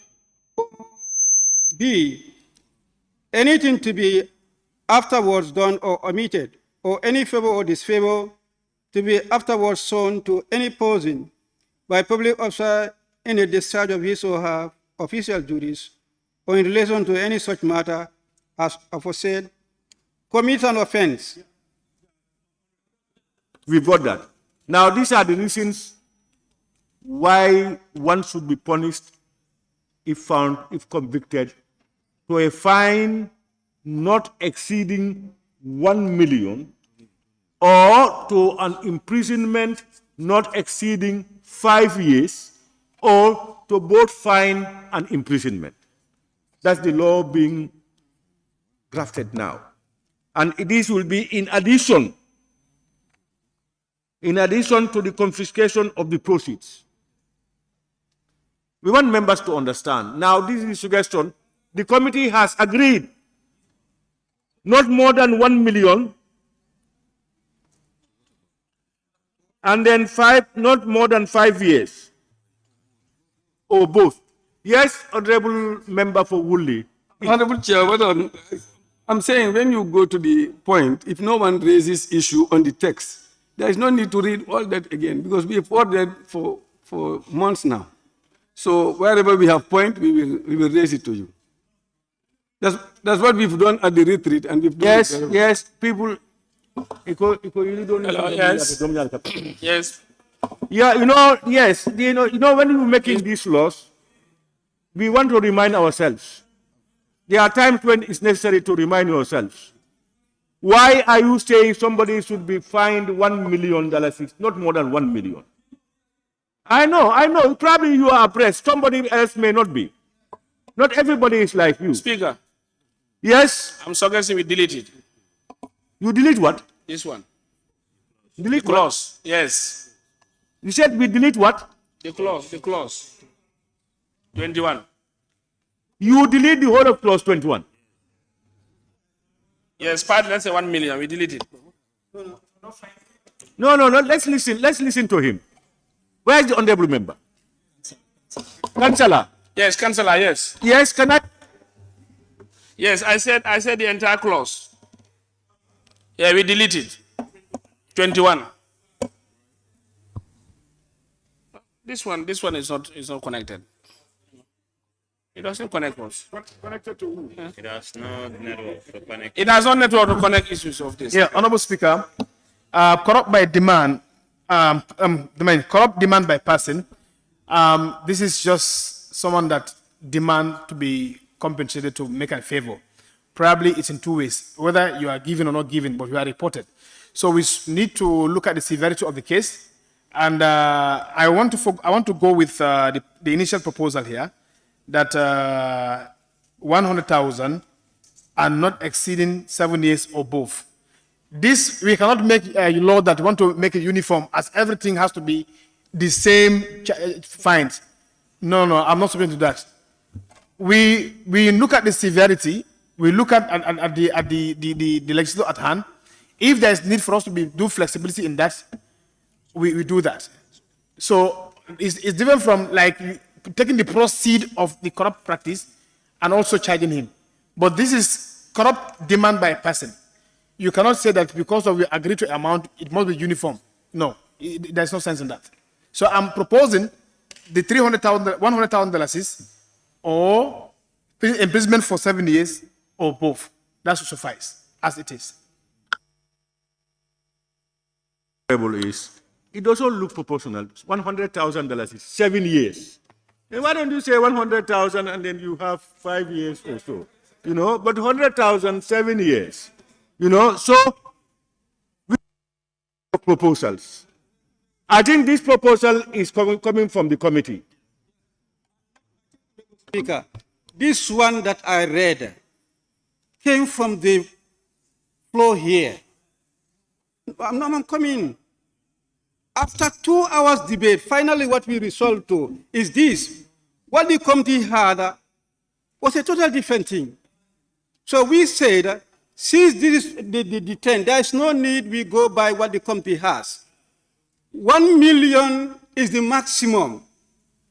Now the severity of the offense will determine if it's a less crime. The judge will know. 10,000 or 5,000. It may not even be 100,000. It can be 5,000, 10,000, or even $500. But the magnitude of the offense now will determine whether it can go up to 1 million. This was I understand, but at least for this portion, let's go down to 5 years. Yes?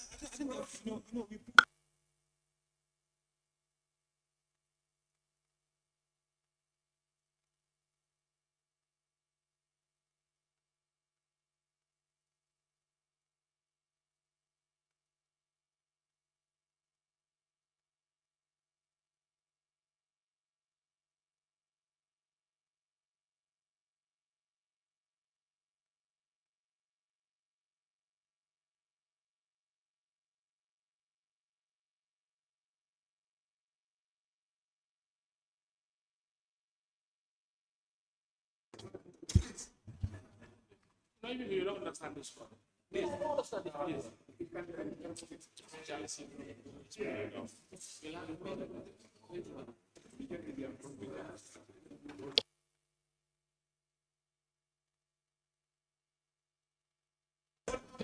You know what? We are discussing a few things. Let me share it with you. You know, these laws are meant to be deterrents. And if you are able to break the law, you should be punished so that we all learn from it. The situation arises where somebody, for instance, gets away with $5 billion, and probably is lodged in an account in Panama, unknown. He's here, he's convicted, and he's asked to pay 1 million. Huh? Or he goes to jail for 7 years. All right? And then it's finished now. Now he goes. And he goes to enjoy his 5 billion. The process, you cannot confiscate it because you don't know it. So what we are trying to talk about is, why don't you put a lower limit?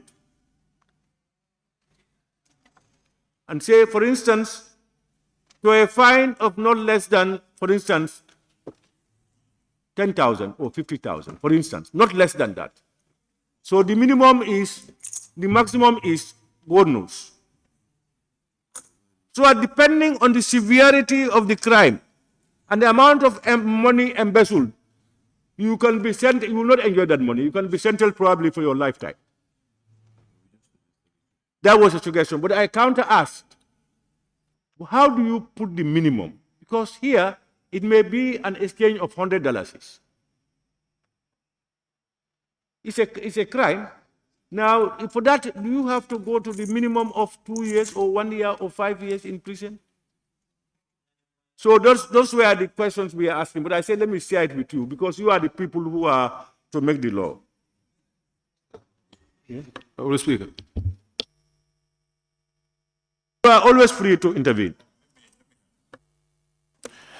I think for every clause, there is a hidden mischief that you intend to solve. And you must not lose sight of the mischief that you're trying to address. The conduct that is punishable here is demand. It's demanding. So if you want to put your focus on the possible amount that the person might have realized as a result of the demand, that is punishable differently. The conduct you are punishing here is the act of demanding. You can even make a demand and not get anything out of it. But the fact that you have demanded, you should be punished. So it's the conduct of demand that is punishable here. If the person makes any profit or gain out of that demand, that is why the law went further to say, in addition, that proceed should be pursued and recovered. But we are not punishing for the quantum of what you have made. We are punishing for the simple conduct of being a public officer and you demanding something for your service. So we must not confuse the two.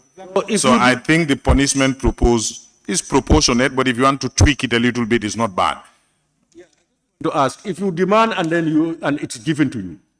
If you demand, it's given to you. You will be punished for the demanding under this section. You will be punished for the demanding. And then every effort will be made to pursue the proceed you gain and be confiscated, whether domestically or abroad. That's the function and expertise of the commission. What I'm saying is, if you only demand, even if you don't get it, that's this clause to punish. Yes. Even if you don't get it. Even if you don't get it. To demand. Yes. So it's now I have demanded and I have got 100 or 100 million, for instance. Now, it's the same clause to Yeah, punish me? so if I demand for a bribe of $100,000 and somebody pays it to me, I'll be prosecuted as a public officer for demanding and be punished for demanding. And then the commission will pursue that 100,000 that I might have received. And it will be confiscated. So it becomes a loss both to the giver and the receiver. So because if that money is found and confiscated to the state, it means the person who paid me 100,000 lost his 100,000. I, the one who received the 100,000, will not enjoy it, but I am going to be punished for demanding it. My problem now is, I share your view. My problem is, one who has demanded is one thing. Yes. Now you have demanded, you have received. You will not trace that money. Before you can confiscate, you trace it. And the punishment allotted now is just define the imprisonment or both. Yes, but Honorable Speaker, Which is equally the same for somebody who has only demanded and is not successful. Exactly, Honorable Speaker. But if you have made gain out of your demand, we are setting up a commission and we're going to give them expertise. Whether they will, it's like if somebody is accused of theft, the punishment is the same, whether the stolen property is recovered or not recovered. You are punished for theft. So you are punishing the person for the act of stealing, not what has been stolen. Because we end up confusing ourselves. Yeah. Theft. The amount that has been stolen now, how do we Yes. punish So that? under the laws of theft, there is also further provision for compensation. So that if you steal something and that is recoverable, the court can order for that to be restituted to the person who owned the property. If it is not found, you are only punished for the conduct of theft. So we should always be mindful of what are we punishing. I think that's very clear. My only problem is the act that's being punished. And we are not only after the act, the amount that has been stolen also or given out is very important. But I think you have gone out, there are other provisions that can be used to try to recover or compensate. So what are you suggesting, Honorable AG? Because the proposal now is 1 million, not exceeding 1 million, and are not exceeding 5 years. The original text is a fine of 100,000 or 7 years. In fact, that one is compulsory, a fine of 100,000. I think that there should be flexibility. There should be some flexibility. Chair. It cannot just be that specific. Yes. Chair. Yes. Yes. Chair. Let me just clear it. Are you with me? Yes, it's always good for punishment clauses to give discretion to the court. In this situation, I would suggest we leave the lower limit open because somebody could just make a request and is caught on the act of just making a demand, even before the transaction is completed. But somebody could make a demand, by the time he is caught, probably he has already made a gain. So there is a whole range that the court can factor in punishing. So as a result of that, we give a court a range where it can exercise a wide discretion. And that's what? You can put an upper ceiling and leave the lower open. Yeah, upper ceiling of, but you have no suggestion as to the upper ceiling. No, I will leave that to you. I will just provide the framework and leave the content to you. All right. Honorable Member for Woodley East. Yes, thank you. Honorable, I think that's what we are trying to do. What I think that's what we are trying to do is that we are putting a punishment for the demand, the person who is demanding. So we are, the original suggestion was 100,000, but these people are saying now not exceeding 1 million. So we leave it at not exceeding 1 million, depending on what the court decides. And then we also continue to put the imprisonment also not exceeding 5 years. I think that's fine. Whether you demand for a needle or you demand for an elephant, whatever you demand, you get the punishment. And if it is as severe as very severe, it can be both. All right. So now, honorable members, the proposal, in fact, according to the minority, it was agreed to by the plenary that you propose to amend this from 100,000 fixed to not more than $1 million and not more than 5 years, also both. Honorable Speaker. Yes. That is a fine not exceeding. Can we listen to the? A fine not exceeding 1 million or imprisonment not exceeding 5 years or both.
We have now agreed, and then 21 is amended to a fine not more than 1 million or imprisonment not exceeding 5 years, also both. Huh? Okay. Yes, Chair. somebody. Yes, Honorable Chair. Okay. Honorable Speaker, I think we are clear on the intent of the law. My only worry here is, what if you find this particular judge or magistrate on a bad day, a very, very bad one, and your demand was $100, and he end up charging you 1,500,000, 100,000. Yeah. You see, Keba, what about if the amount involved is 100 million? So that's why the upper ceiling is given. We expect that our magistrates and judges will be sober. So depending on the gravity of the situation, they can even give you a $10 or $100, depending on the situation. But where they are not rational at that time, that's just unfortunate. Honorable AG. Progress, Is it not possible to put that particular one in the law, depending on the gravity of the offense? Does it make any harm? Honorable Chair. Honorable Chair. What is implied is not explicit. Let us be honest. Honorable Chair, use your mic. Sorry. It's still discretional, depending on the gravity. Who determines the gravity? The determination of the gravity now will depend on the severity of the demand. This is what I'm saying. That is how I am thinking. What I'm saying it is no longer in the hand of the judge or the No, magistrate. it will always be in the hand of the judge. Because who determines that severity? Then, Honorable Speaker, we might as well remove the amount then, if at all the judge or magistrate will be the one to determine the severity. What we are trying to do, Keva, is to put the judge down so that for this crime, we are telling you don't exceed. You can range from 1 to that amount, depending on the severity. Chair. Yes. Chair, please. Yes. Thank you, Honorable Chair. I think. Chair. Yes, I think it's not only about the severity, but there are other factors also, like remorsefulness, for example, like first-time offenders. They also consider them, and that is also at the hands of the magistrate or the judge. So they don't only look at the severity, but they also look at the remorsefulness of the person, and at the same time also whether you are a first-time offender or a repeated offender. They take all that into consideration and then give you whatever. For me, I think it's okay. We noted that you cannot avoid judges and magistrates from giving them the benefit of doubt, their discretion. You cannot avoid that. Honorable Chair. We expect that they are gentlemen, honest and sincere, and they will be Honorable Chair. Give the best. Honorable Chair. Banjul South, Central. Thank you, Honorable Chair. Yeah, I concur with the honorable nominated member because the idea is it has to be based on the proportion and gravity of the crime or the intent as alluded by the honorable minister. So right now, like he said, that I think that has answered part of my doubts that we could on the lower side we could peg it anyhow, but when it comes to the higher threshold, like how can you peg that? Like someone can commit a grave crime that might cause like damages, as you made mention of, billions of dollars to the state. So when you make a threshold of, let's say, $1 million, how does that? It doesn't really make sense to me. I am even confused. You said you are in agreement with the nominated member. Yes. That that we should include. No, with regards to the threshold. No, he's not talking about the threshold. Okay, I'm saying the 1 million threshold. No. Your agreement to the nominated member. What did you agree with him? What did you agree on? With regards to the threshold. He has not talked about the threshold. Okay, I am saying. Then you are not in agreement with him. I am not. Let's say, no problem. Because what he talked about and what you are saying are different. He did say, he did mention of that. No. He came to the other, that's the other bit of it.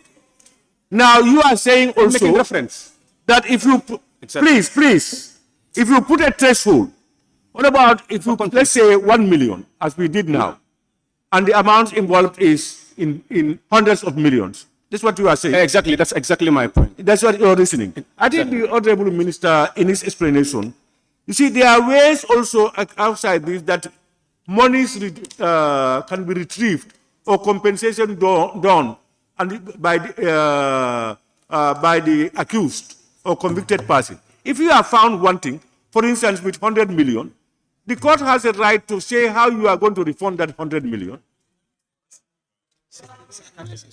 Let's listen to the Attorney General. Honorable Chair. Honorable Speaker, let me further help to simplify this.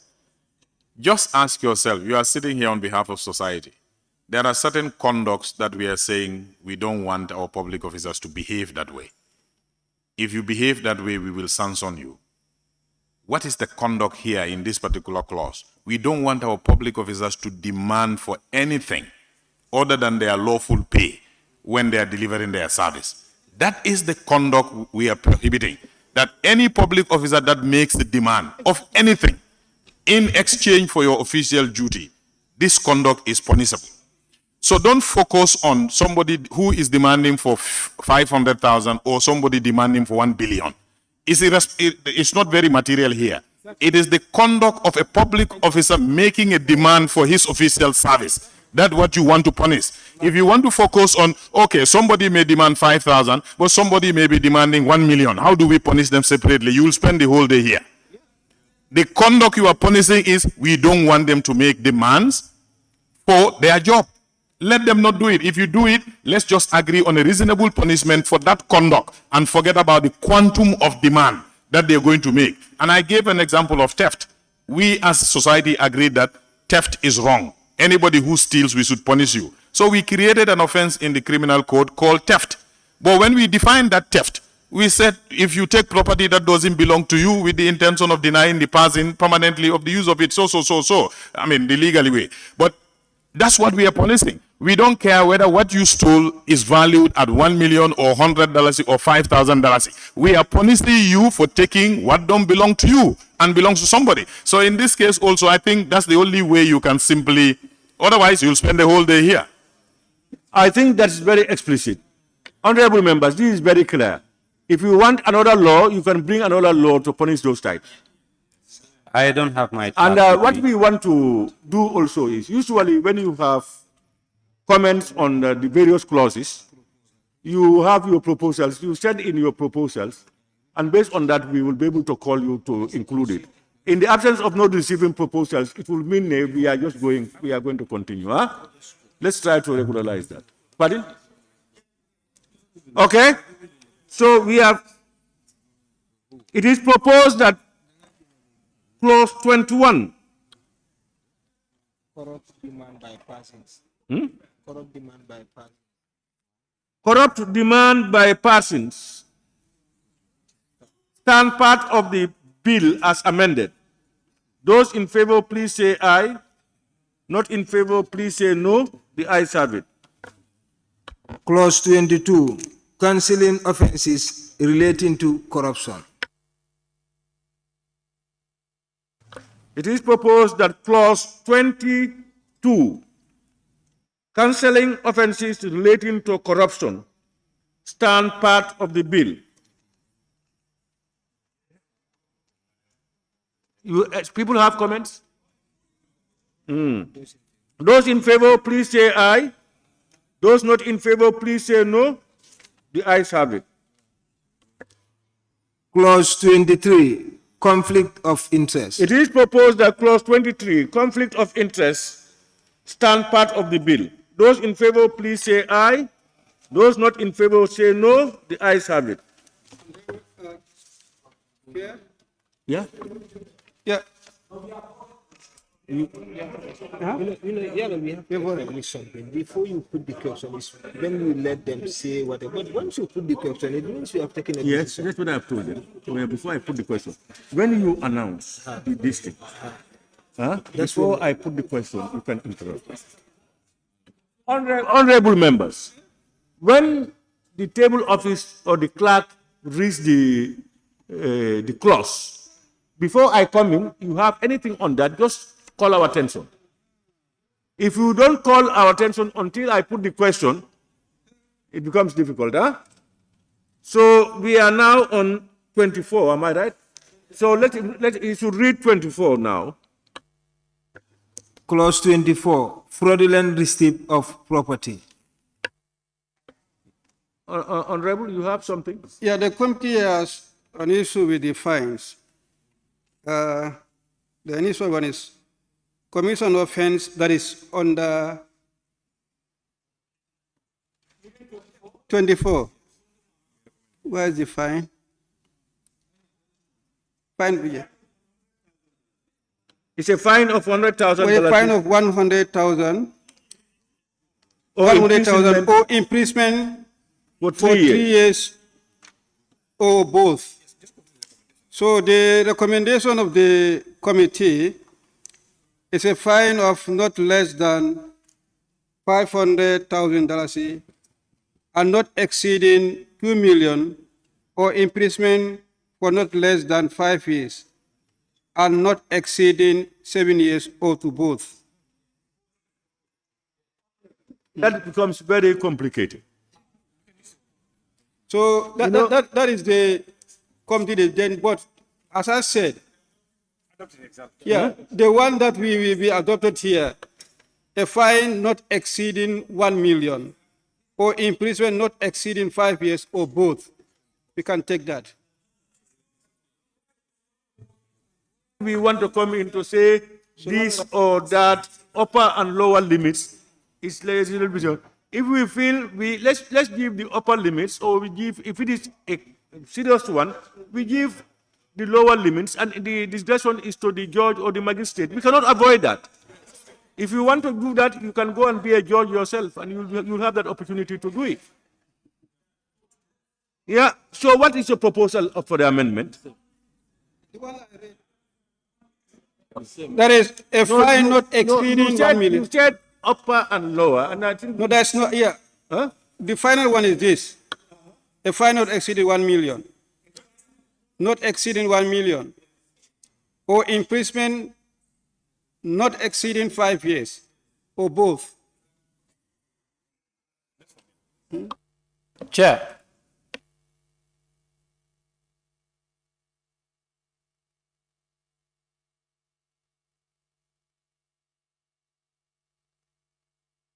Chair.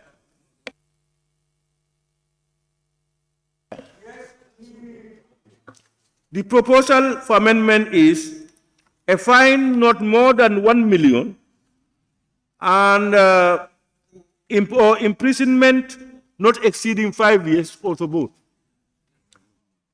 It is proposed. Chair. Yes. Young West. Yes. I am proposing for there to be also a minimum also. I'm proposing for there to be a minimum because it also causes no harm legally to put not less than this particular amount and not exceeding that particular amount. They are all legal provisions and it causes no harm.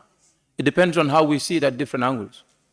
So, the difficulty here is you are dealing with somebody who made a demand for big corruption. And then you only find somebody who is telling him, give me $10. So that area is a gray area for the judge or the magistrate to make a determination. Depending on what it is, they are also human beings like us. I'm saying that I think let's just proceed with the proposal, because it could be 5,000, it could be 1,000. So it's from that to above. So thank you. Let it be the discretion of the judge to do that. Observation. What is minimum here?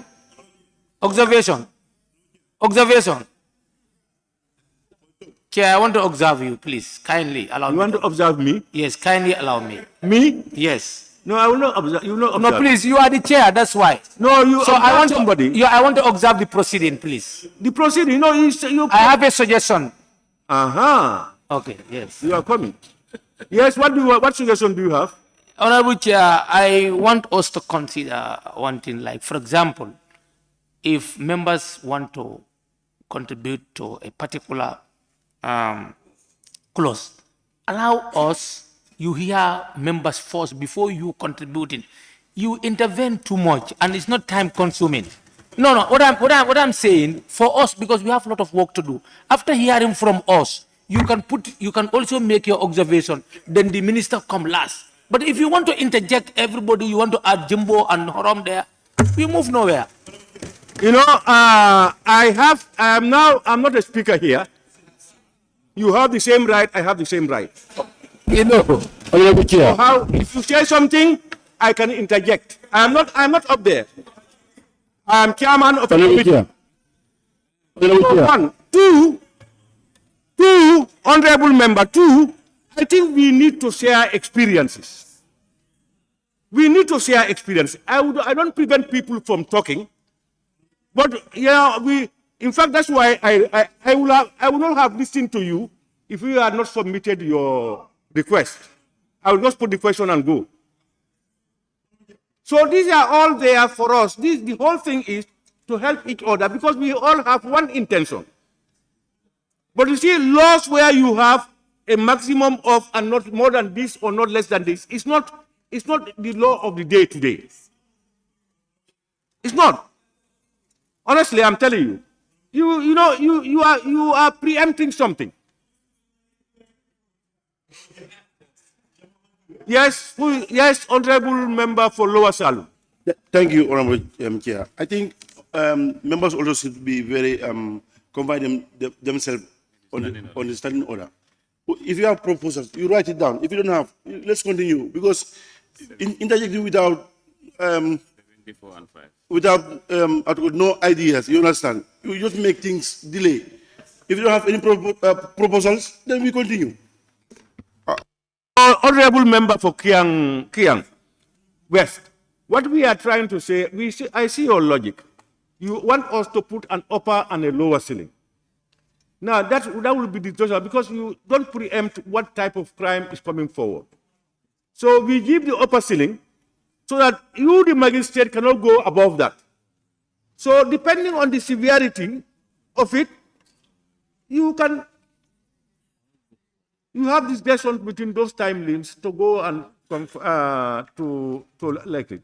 But if you want to say not more than 1 million, not less than 100,000, now it means nobody, even the simplest thing cannot be fined less than 100,000. So depending on the severity, you can even be fined $50, $100, $1,000, $1 million, depending on the severity. And that discretion is with the magistrate. Honorable Chair. Speaker. Can you put it down now? I put the question. You say no, and then we remove it. Or you say yes, and we remove it. Chair, I just want to help here. It is proposed that clause 24, fraudulent receipt of property, stand part of the bill as amended.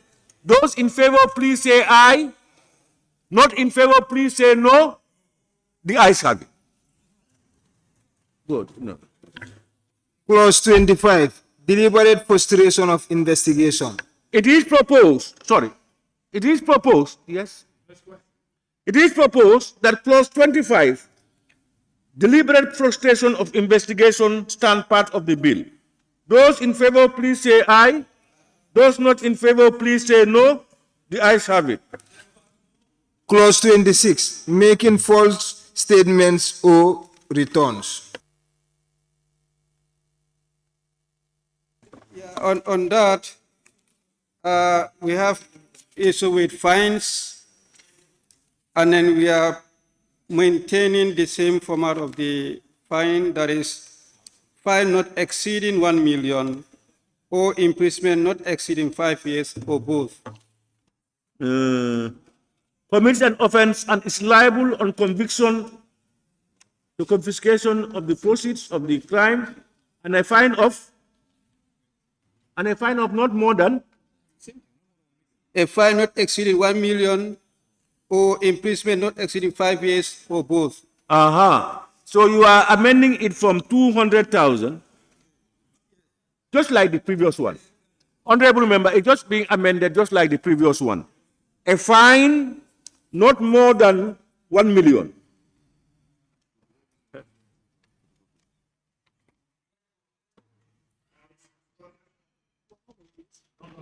And imprisonment not exceeding 5 years, isn't it? Or to both, yeah. Honorable members, it is proposed. Close the madam. It is proposed that clause 26, making false statements or returns, stand part of the bill as amended. Those in favor, please say aye. Those not in favor, please say no. The ayes have it. Clause 27, gratification by and through agents. It is proposed that clause 27, gratification by and through agents, stand part. Yeah? Yeah, I told you, Honorable, when he makes this thing, before I come in, you interject. Okay, go ahead. 27. On fines. On fines, yes. Okay. And we maintain the same format. Fine not exceeding 1 million or imprisonment not exceeding 5 years or to both. Yeah, I think your proposals, for me, your proposals are better than what is found in the document. Yeah. Your proposal, because in the document it's talking about to a fine of 200,000. The magistrate or judge have no room to maneuver.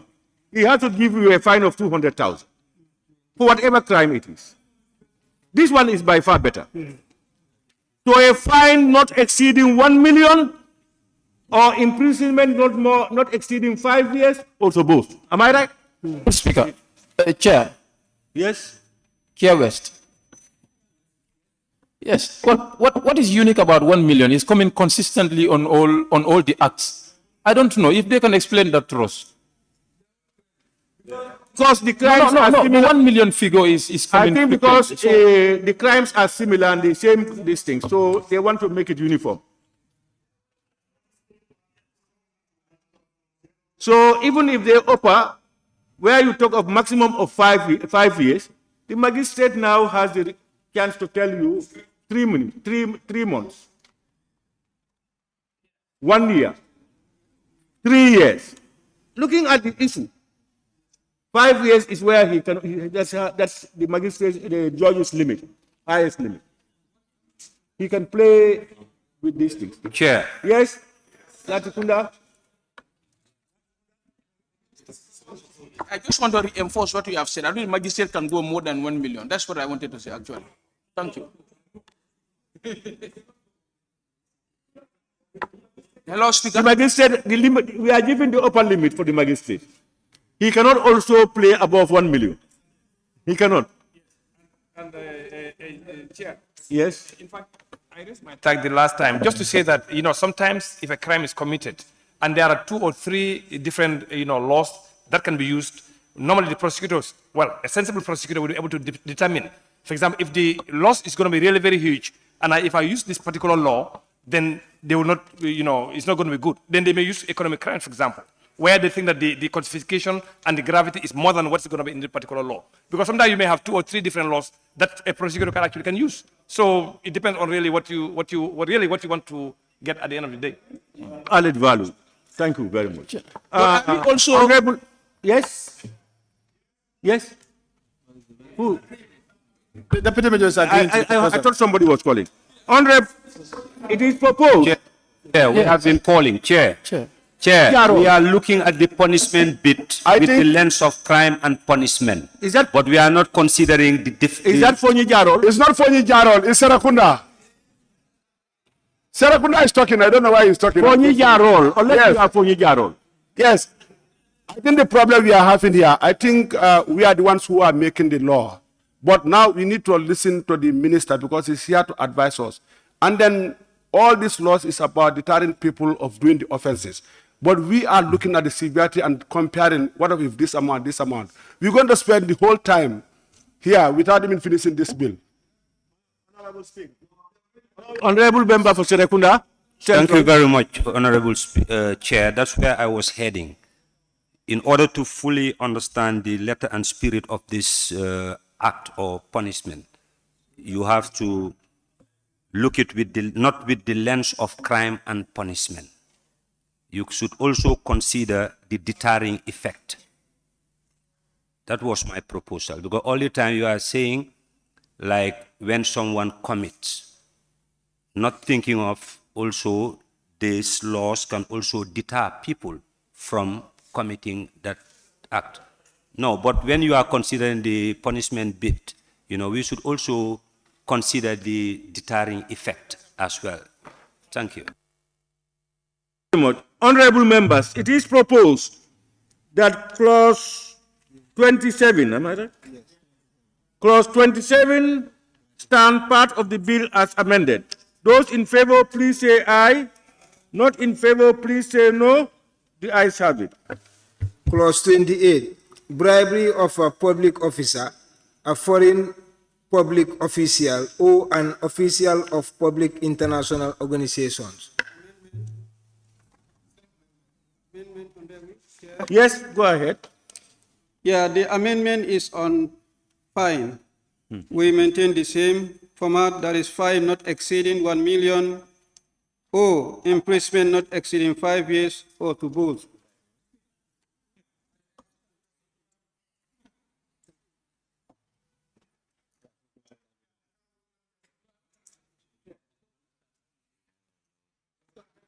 All right. That's the proposal, isn't it? Yes? I'm okay with the proposal, but I'm asking a question whether we are making these laws only targeting magistrate courts or these cases can go to other courts. Because if you only say magistrate court cannot go beyond 1 million, if a case is pronounced before a magistrate court and it is more than 1 million, it can refer it to the high court. But it's like are we targeting only the magistrate court for these practices or not? That's my question. Not saying that if it is above 1 million, it cannot go to a magistrate court. We are not saying that. What we are saying is we are limiting the judges, whoever they are, from giving them time frame, depending on the crime we attach the punishment to. And now we are saying that any judge, whether it's the magistrate or whatever level, you cannot exceed, by this act, you cannot exceed 1 million fine. And you cannot exceed 5 years fine. That's what we are doing. Yes, you said here before, because magistrate courts cannot go more than this. This is what you said here before this. No, you said it. So I'm sure some of these fines can be more than 1 million. Honorable, what I'm saying is, I never talked about magistrates not being able to fine more than 1 million. Yes, AG. Yes. Let me just allay the fear of Latekunda Sabeji. Magistrate courts do not have limitation in terms of the fines they can impose. their monetary jurisdiction of 1 million is only for civil cases, civil jurisdiction. When it comes to criminal matters, once they convict, they can impose any fine permissible by law. I think we are fine with, yes, somebody? Kian West? Chair, I still have a similar concern because otherwise we could have these clauses under one clause and they appear as sub-clause if we are looking at them and giving the same punishment to all of them. Why not we have them under one clause and they appear as sub-clauses? Because we are giving the same punishment to them and different clauses with different issues. The same punishment, the same fines, and there are different clauses. Are we treating them the same way? Unfortunately, that these are legal issues. That proposal cannot happen. Two, we are not giving them the same punishment. No, we are not giving them the same punishment. What we are doing is limiting the punishment range. So they don't usually have the same punishment. No, this is just a guidance for the magistrate that for those who commit this crime, you can fine them up to 1 million, not more. You can do that not more than 5 years. That's all we are doing. So what the magistrate does, whether he will fine you 5,000 or 50,000 or 100,000, that now left with him. Honorable Chair, what I am trying to say is that these are different clauses of different issues, of different conducts. Different conducts. And we consider them different. We put them under different clauses. But we are giving the same punishment to them as lawmakers today. We say not exceeding this, not also exceeding this. And that's what we are giving to all of them. That's my argument. I said these are different issues. And why not, if we really want to do that, we have them all under the same clause, but with different sub-clauses, then they all have the same as we are doing it. But with different issues, and we are giving all of them different caps. I don't understand that. Because, Honorable, what I would advise is, as we listen to you, you listen to others' explanation. Because you continue to say the same punishment. It's not the same punishment. 1, 2, these are legal issues. You must be legally minded, and there are ways of drafting laws. It's not the way you think it should be drafted. That's why they frame them. Not the way I think. The way I'm putting it is also applicable. I read laws here. It's also applicable that we can have them on the clauses, and it's also applicable. You don't talk when I'm talking. When you are talking, I listen to you and I could intervene. But when I'm talking, you cannot intervene. We try to explain. Let's hear from some other members. Yes, Honorable Member for... Yes, I think maybe we need to rewind the tape back a little bit. Because if you look at the bill, most of the punishment is talking about 100,000, 200,000, 300,000, 500,000. So instead of just going on a particular clause, arguing on whether it's 200 or 300, we say, you know what, why can't we just make it 1 million, not exceeding 1 million? Because all the fines in the bill, most of them is within that range. So we said, let's put a cap of 1 million so that whatever we agree, so it's left to the judge. That's all we are saying. We are not saying that somebody has to be charged 1 million or 800 or 900, no. But in the bill, they are very specific. Some clauses, they will say 200, some will say 300, some will say 500. So before arguing on each clause for the fine, that's why we came up with that range. I think that was really very, very clear. See. No, it doesn't mean that. So this is what we are saying. You are not pushing punishment for everybody equal. It's not. There are different issues, different these things. It's just the range bracket that are different. Honorable members, it is proposed. Which one is it? 28. It is proposed that clause 28, bribery of a public officer, a foreign public official, or an official of public international organizations, stand part of the bill as amended. Those in favor, please say aye. Not in favor, please say no. The ayes have it. Clause 29, offense of using office or position for gratification. Amendment. Yes, minority. The amendment is on fine, and we maintain the fine not exceeding 1 million or imprisonment not exceeding 5 years, or to both.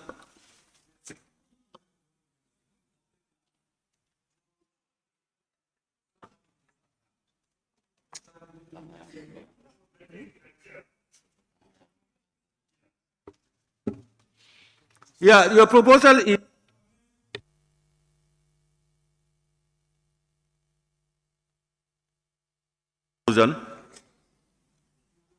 to not more than 5 million, 1 million, and a fine of, sorry, an imprisonment for 5 years to imprisonment not more than 5 years. These are better laws, in fact. Yes, honorable member, it is proposed that clause 29, offense of using office or position for gratification, stand part of the bill as amended. Those in favor, please say aye. Not in favor, please say no. The ayes have it. Clause 29, bribery in relation to auctions. 30. Sorry. Clause 30, bribery in relation to auctions. Okay. The amendment is on fine the same, fine not exceeding 1 million, or imprisonment not exceeding 5 years, or to both.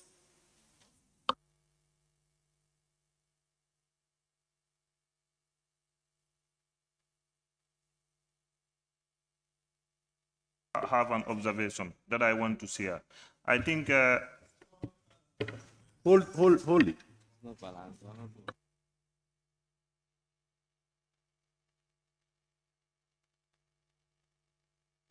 it's like some members need to understand that the format these people are taking, because during the interface, people are talking 200, 300, so they make it a range to allow anybody making the judgment to maneuver within this area.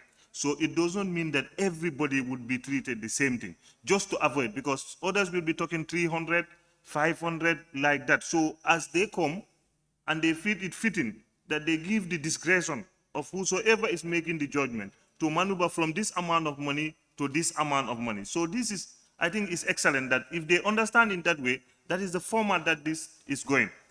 And that's exactly what the member for Upper Salon explained. So it is proposed that clause 30, bribery in relation to auctions, stand part of the bill as amended. Those in favor, please say aye. Aye. Not in favor, please say no. The ayes have it. Clause 31, bribery with regard to contracts. Amendment. Yeah. Minority. We have amendment in fines in clause 31, 1, clause 31, 2, clause 31, 3, clause 31, 4, clause 31, 5. All these fines, the same format. That is fine not exceeding 1 million, or imprisonment not exceeding 5 years, or to both. Okay. All right. Yes.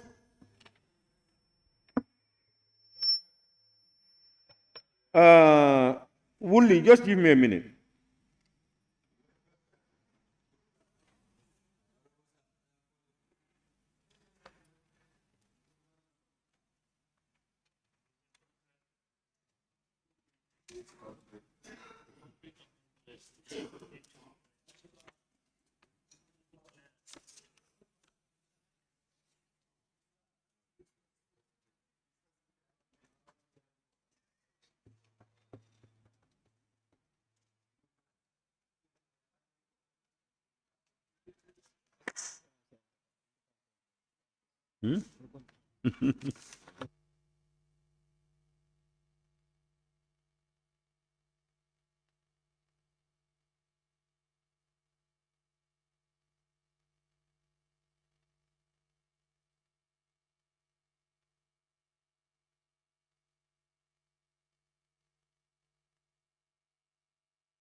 Yes, yeah.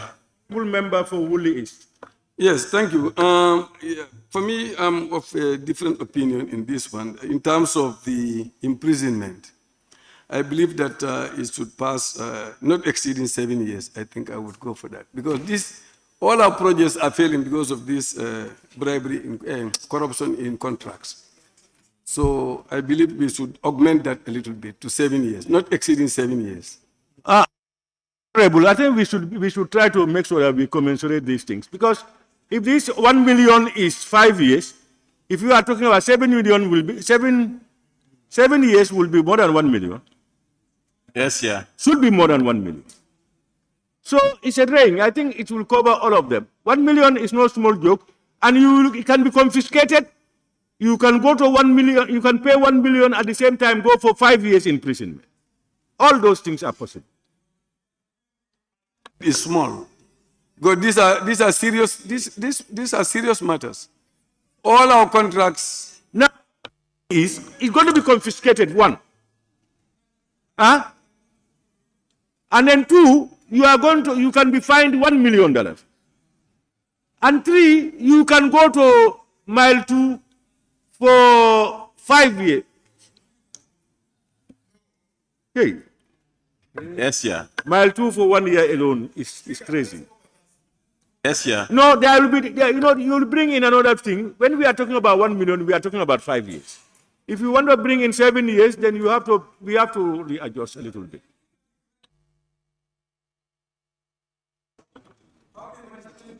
Yes, yeah. I said this time we are talking about contracts, and these are, projects are failing. This is serious. This is a more serious case than just demanding $10, $20. There are other laws that diverge now. There are other laws that can deal with them if they run into millions and billions. Yes, yeah. Yes, yeah. BANJUL. Yes, yeah. Joshua. BANJUL. Joshua.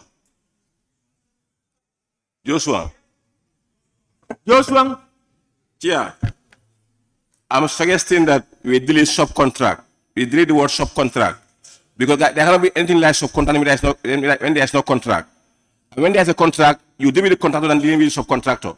So the word subcontract should be deleted, and then let it be contract only. You cannot subcontract when there is no contract. So the best is where are you making? Make reference to one area on the 31.1, 2 and 3. 31.1. A, 2 and 3. No. Listen. 31.1. Yes. Tell us where in 31.1. A. Yes. Then you come to 1 and 3. No. Sorry, 2 and B. Hey, Honorable, listen to me. Yes. Take us to where you want us to amend. A. A where? Any subcontract. No, that is A Roman 1. A Roman 2. A Roman 2. Yes. You said what? Any subcontract. That subcontract should be instead of subcontract. Read it. Any subcontract to perform any work provided any article, material, or substance required to be performed, provided, done, or supplied under any contract with a public body, or then you come to B. And what are you saying now? The subcontract should be out. Why? Because there cannot be any contract without there cannot be any subcontract without contract. The contractor subcontracts. Yes, but it has taken care of the contract and is going now for the subcontract. No, you cannot go for the contract and the subcontract. That's impossible. Yes, Honorable, let's take it this way. Let me explain. Honorable, the contractor deals with the subcontractor. The contractor signed a contract with the client. It's not the subcontractor. The contractor signed with the client. If there are any issues is the client and the contractor, but not the subcontractor. The subcontractor is dealing directly with the contractor. All right, we know you are a specialist in contracting. Yes. Now let's hear the AG. So, honorable member, is it Joshua? It is possible. The subcontractor can influence a public official, and the public official can put a pressure on the main contractor to subcontract to a particular subcontractor. That is possible. You can come to me, and because my relationship with you, when I'm giving contract to A, I can make it a condition to A that I'm giving you this contract on condition that you subcontract part of it to you. And this clause is trying to avert that. So whether it's a primary contract or a subcontract, nobody should influence it, period. No, I think, Honorable Minister, yes, I think let's make it very clear here. You as the one giving the contract, you are dealing with who? The contractor. You can come to me and say, give it to B when I give you the contract, and I don't give it to B. I might give it to C. So my concern here is there is nothing between the contractor, the subcontractor, and the client. The problem now is the contractor and the client. That's where the problem is. No, I disagree this time. Honorable, what we are saying is the subcontract you are talking about can be as fraudulent as the contractor himself in his practices, in his own ways. But so you want to take that blame and take it to the contractor, and then look at A. A dealt with the contract. Any contract. This one is any subcontract. I hope you are not hoping to steal yourself from the subcontract. No, I mean, Chair, I think you have to understand one thing here, Chair. Can I explain clearly? Chair. We understand. No, Chair. Chair, it's not about my position. Please, I have to learn. Let me come in. Honorable. Chair, let me come in. Let me help. Honorable. I'm just helping. Let me help. Yes. Yeah, you come in. Listen to others also, and then let me learn. Come back. Listen to others. You'll come. Honorable majority, and then BANJUL not. Majority, then BANJUL not. Honorable, thank you very much. I think the language is very, very clear. We are talking about bribery on the regard of contracts now. The contract, first of all, is to award a contract to a contractor who is using his influence to win the contract. But of course, there might be a subcontractor who is not as capable as the contractor, trying to make connection to award the contract so that he could be subcontracted. So there shouldn't be any room open. It has to address what the contract and the contractor here. So saying that because of I didn't receive the contract from the awardee, then I'm not answerable. I don't have, no. Even the subcontractor could also, if detected that he has done behind the doors to get this thing through this thing, then you could also be checked. So, please. Member for BANJUL. Thank you very much, Mr. Chair. For me, what I want to say is that we cannot confuse ourselves here. The AG have already give us a solution to this problem. The explanation is very clear. The issue is, as a client, I cannot give a contract to a subcontractor. But the fact is, if I give the contract to a contractor, in some occasions, I can tell that contractor, you can subcontract to this individual. So in that regards, I see no need to amend anything as far as what subcontract is concerned in this Thank you very much. Any order? Yes? Huh? Yes. Combo South, you say? Combo South. Thank you very much, Honorable Speaker. I think I'll also be in support of what the Honorable Member for BANJUL not said. As the monitoring committee, why all our projects are failing is because they are subcontracting to very unqualified companies and institutions and who do not have the capacity and the resources. So that's why it's not moving. I think we stay with what is there. Chair. Members. Honorable Chair. Yes. Who is talking? Kia West. Kia West. Yes. Yes. These contract issues cause they have severe consequences on our development, and most often times, nor are they only fraudulent at all times, but they lead to flouting of the GPPA principles. Some of them. Yes, some of them. You know, they do not. They are not only fraudulent, but their consequences are very severe on the state at some Control your point. statement. So the money they use to bribe are not enough to state punishment for them. So in this matter, 1 million is too small for punishment and imprisonment. Honorable, we are telling you that there are a series of laws within the law books of the Gambia that can deal with each category of problems. They are serious. If you go to the member for Upper Salem quoted the economic crimes listing. That one it takes you for these things. So these are laws, and depending on what crime is like, you will be taken to court and be dealt with accordingly. Those laws are there. These conducts are still happening, and we are not implementing them. This is why we have this. The same thing. Even if you change this, it can still continue. It will still be laws there. So let's try to ensure that those laws are enforced. Yes, Speaker. Honorable members, if you look at 2. Speaker. Honorable members, look at 2. Honorable members, if I am talking, I said, I don't want to shout your names. Look at 2. The numbering is not correct. 2, it should be 2DE. What do you mean? 2 should be A, B, and C. Am I right? Number 2, sub 2. It should not be D, E, and F. It should be A, B, and C.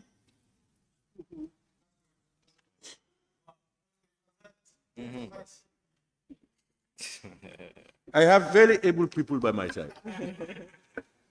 Yes, Speaker. Yes, somebody was. Yes, Speaker, sir. It's sir, Joshua. Joshua, yes? Yes. Honorable Speaker, now I want to ask the Minister a question. No, on the same issue of subcontracting. No, Honorable, make your contribution. Yeah, my contribution is very clear. Because I know about subcontractor and the contractor. Don't see it as a contractor. See, let's be very fair. We are dealing with the public. This is what is going to guide the public tomorrow. If the subcontractor defaults, who do you charge? All right. You don't charge subcontractor because you are dealing with the contractor, not the subcontractor. You have done your best, but you are unable to convince the vast majority of members. So let's case it down. Honorable members, it is proposed that clause 31, bribery with regard to contracts, stand part of the bill as amended. Those in favor, please say aye. Aye. Those not in favor, please say no. The ayes have it.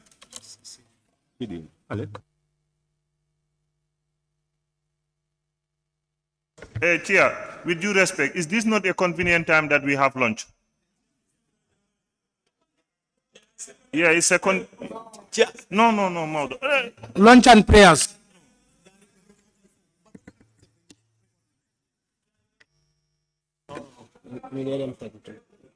No, break, not now. We have a long. We have 32. 32. Yes. No? So we are... Clause 32. Duty to report bribery transaction. Clause 32. Amendment, Chair. Yeah, the amendment is on fine. We maintain the fine not exceeding 1 million or imprisonment not exceeding 5 years or to both. Members, you had a proposal from the chair. It's accepted. It is proposed that clause 32, duty to report bribery transaction, stands part of the bill. Those in favor, please, as amended, stands part of the bill. Those in favor, please say aye. Those not in favor, please say no. The ayes have it. Clause 33, making statement which is false or intended to mislead, etc. Chair, clause 33, amendment. Yes, can we hear those? Yeah, 33.1 and 33.2. Both clauses, we have amendment on fines, and we maintain the format: fine not exceeding 1 million or imprisonment not exceeding 5 years or to both. Clause 33, making statement which is false or intended to mislead, etc. It is proposed that... May I Committee, making false statement. If you look at the original drafter's proposal for punishment, in both cases, subsection 1 and 2, they propose maximum of 2 years imprisonment. I think it's not bad. So in this case, can we consider lowering the maximum for false statement? I mean, we can maintain 2 years, and for this section, if we can, since they propose fines of 100,000, and for 2, they also made mention of 100,000.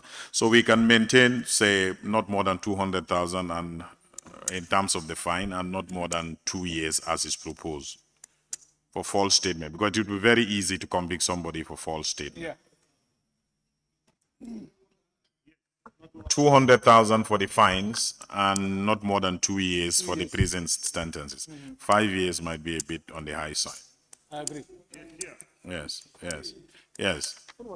In connection to that, you see, this making false statement, this is something that this law should not even compromise. I'm suggesting 10 years for false statement. Oh, okay.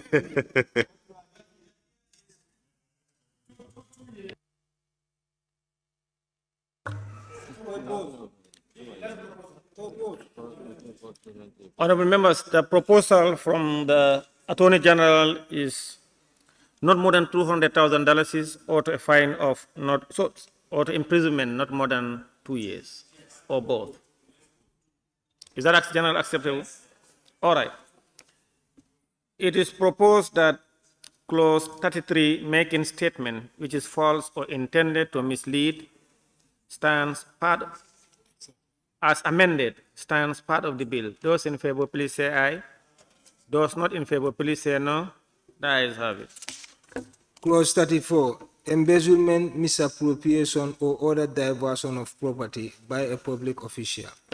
Chair, clause 34. It is proposed that clause 34, embezzlement, misappropriation, or other diversion of property by a public official, as it is, stands part of the bill. Those in favor, please say aye. Those not in favor, please say no. The ayes have it. Clause 35, trading in influence. Clause 35, trading in influence. It is proposed that clause 35, trading in influence, stands part of the bill. Those in favor, please say aye. Those not in favor, please say no. The ayes have it. Clause 36, abuse of office. Okay. Clause 36, abuse of office. Yes? Please use your mic. I'm suggesting that the minister help us, because if you go back to abuse of office, there are a lot of kind of alleged that can be attributed at abuse of office, which could, some of them, be politically motivated or whatsoever. So I think it's very important that the minister really, help us understand that person very well, because my submission is it should be omitted completely.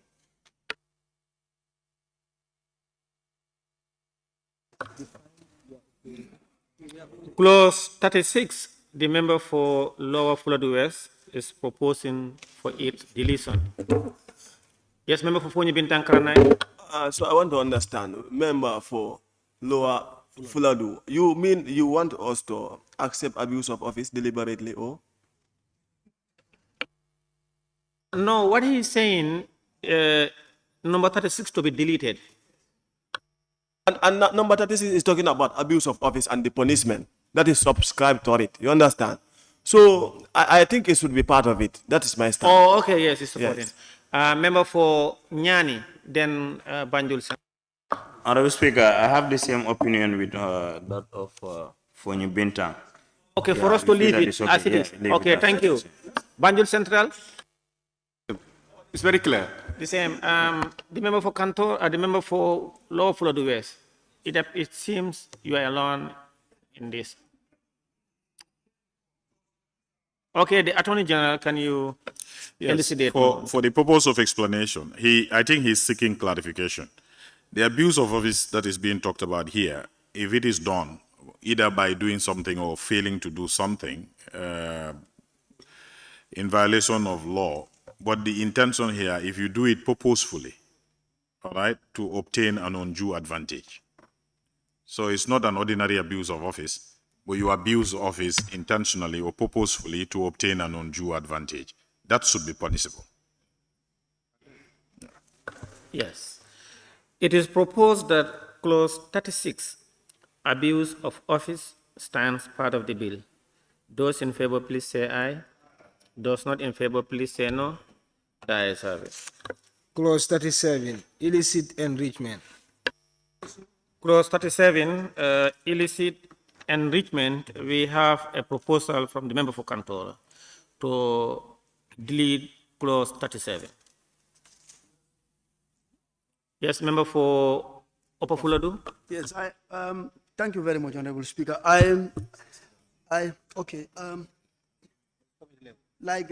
Looking at the illicit enrichment, I have a concern there. The intent might be very, very good, but it could also be an opening for witch hunting. That's to my understanding, because if you look at this particular clause, whereby individuals or a section of people, could be witch hunt as far as this illicit enrichment is concerned. Well, for me, the intent is very, very good, but if you look at the clause, now, a member for Upper Fuladu, if there is a proposal already from the member for Kantora for it to be deleted, yes. If you are not in favor of that, you want it as it is, or you have proposals? No. What I also want is for that clause to be deleted. Yes. So, member for Nyani. Yeah, Honorable Speaker, it's a very good clause, but I'm also in line with the majority leader for it to be deleted. Thank you. Banjul Central, please. Banjul Central.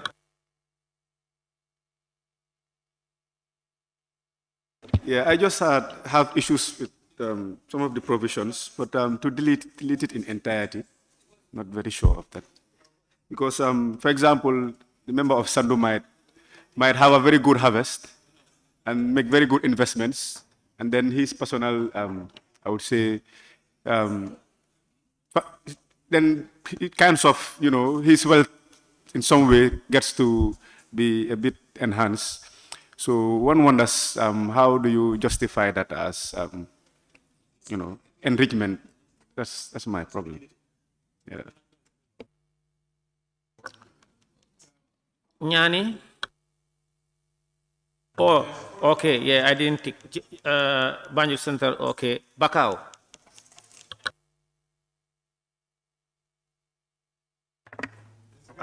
I propose we maintain it. Jimara? Yes, thank you so much, Honorable Chairman. I am also proposing for it to be deleted because to me, the language itself is wrong. I'm suggesting that those who are in for deletion, maybe you may not even. Foni Jarol? I'm with the motion to delete the clause because I'm a good farmer and I can make a good harvest. Lower Badibu? I suggest we leave it as it is. Serekunda? Yes, thank you very much, Chair. I think we leave it as it is. There is no ambiguity because that one, clause 37B, is saying, yes, okay, is in control of a pecuniary resource. Huh? No, I thought because you are reading, so maybe I will allow him, you would have had something to.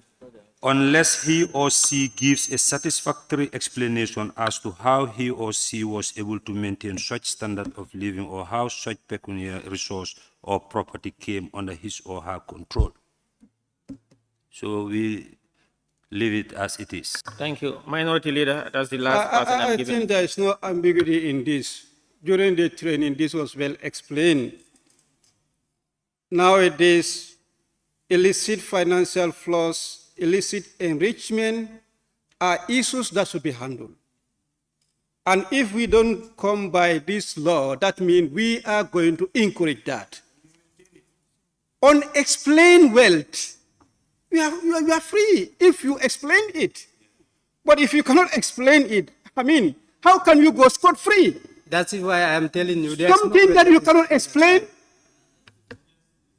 how can you, go scot-free for that? No, we are going to vote. No, we are going to vote. No. It is proposed that clause 37 be deleted. Yes, that's the proposal I received. Of course, that's the proposal I received. It is proposed that clause 37 be deleted. Those in favor, please say aye. Those not in favor, please say no. No. The ayes have it. All right. There is division. Can we vote? Those, go ahead, please. Don't put words. Those who are in for clause 37 to be deleted, please raise your tags.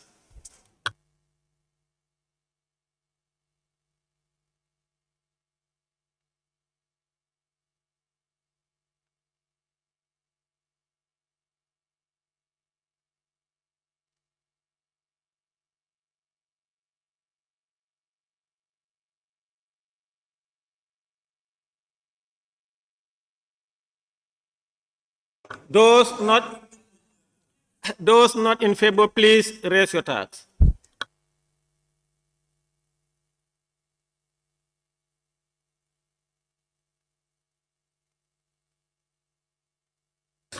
The result is as follows. Those who propose for clause 37 to be deleted, 28 votes. Those against its deletion, 9 votes. Therefore, clause 37 is deleted.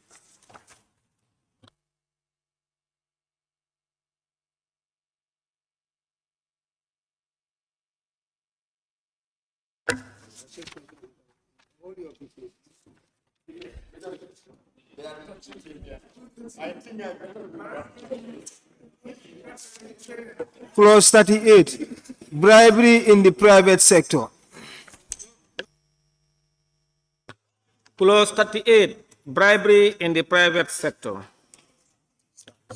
It is proposed that clause 38, bribery in the private sector, stands part of the bill. Those in favor, please say aye.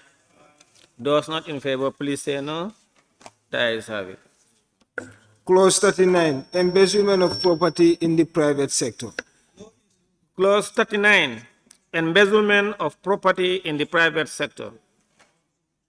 It is proposed that clause 39, embezzlement of property in the private sector, stands part of the bill. Those in favor, please say aye. Those not in favor, please say no. The ayes have it. Honorable Speaker. Clause 40, concealment. The member for Nyani. I'm suggesting we break and have our lunch. Hence, the Speaker has already Maybe taken at his clause lunch. 40. Clause 40, concealment. It is proposed that clause 40, concealment, stands part of the bill. Those in favor, please say aye. Those not in favor, please say no. The ayes have it. I think this is a good time for us to break for prayers. Now the House resumes.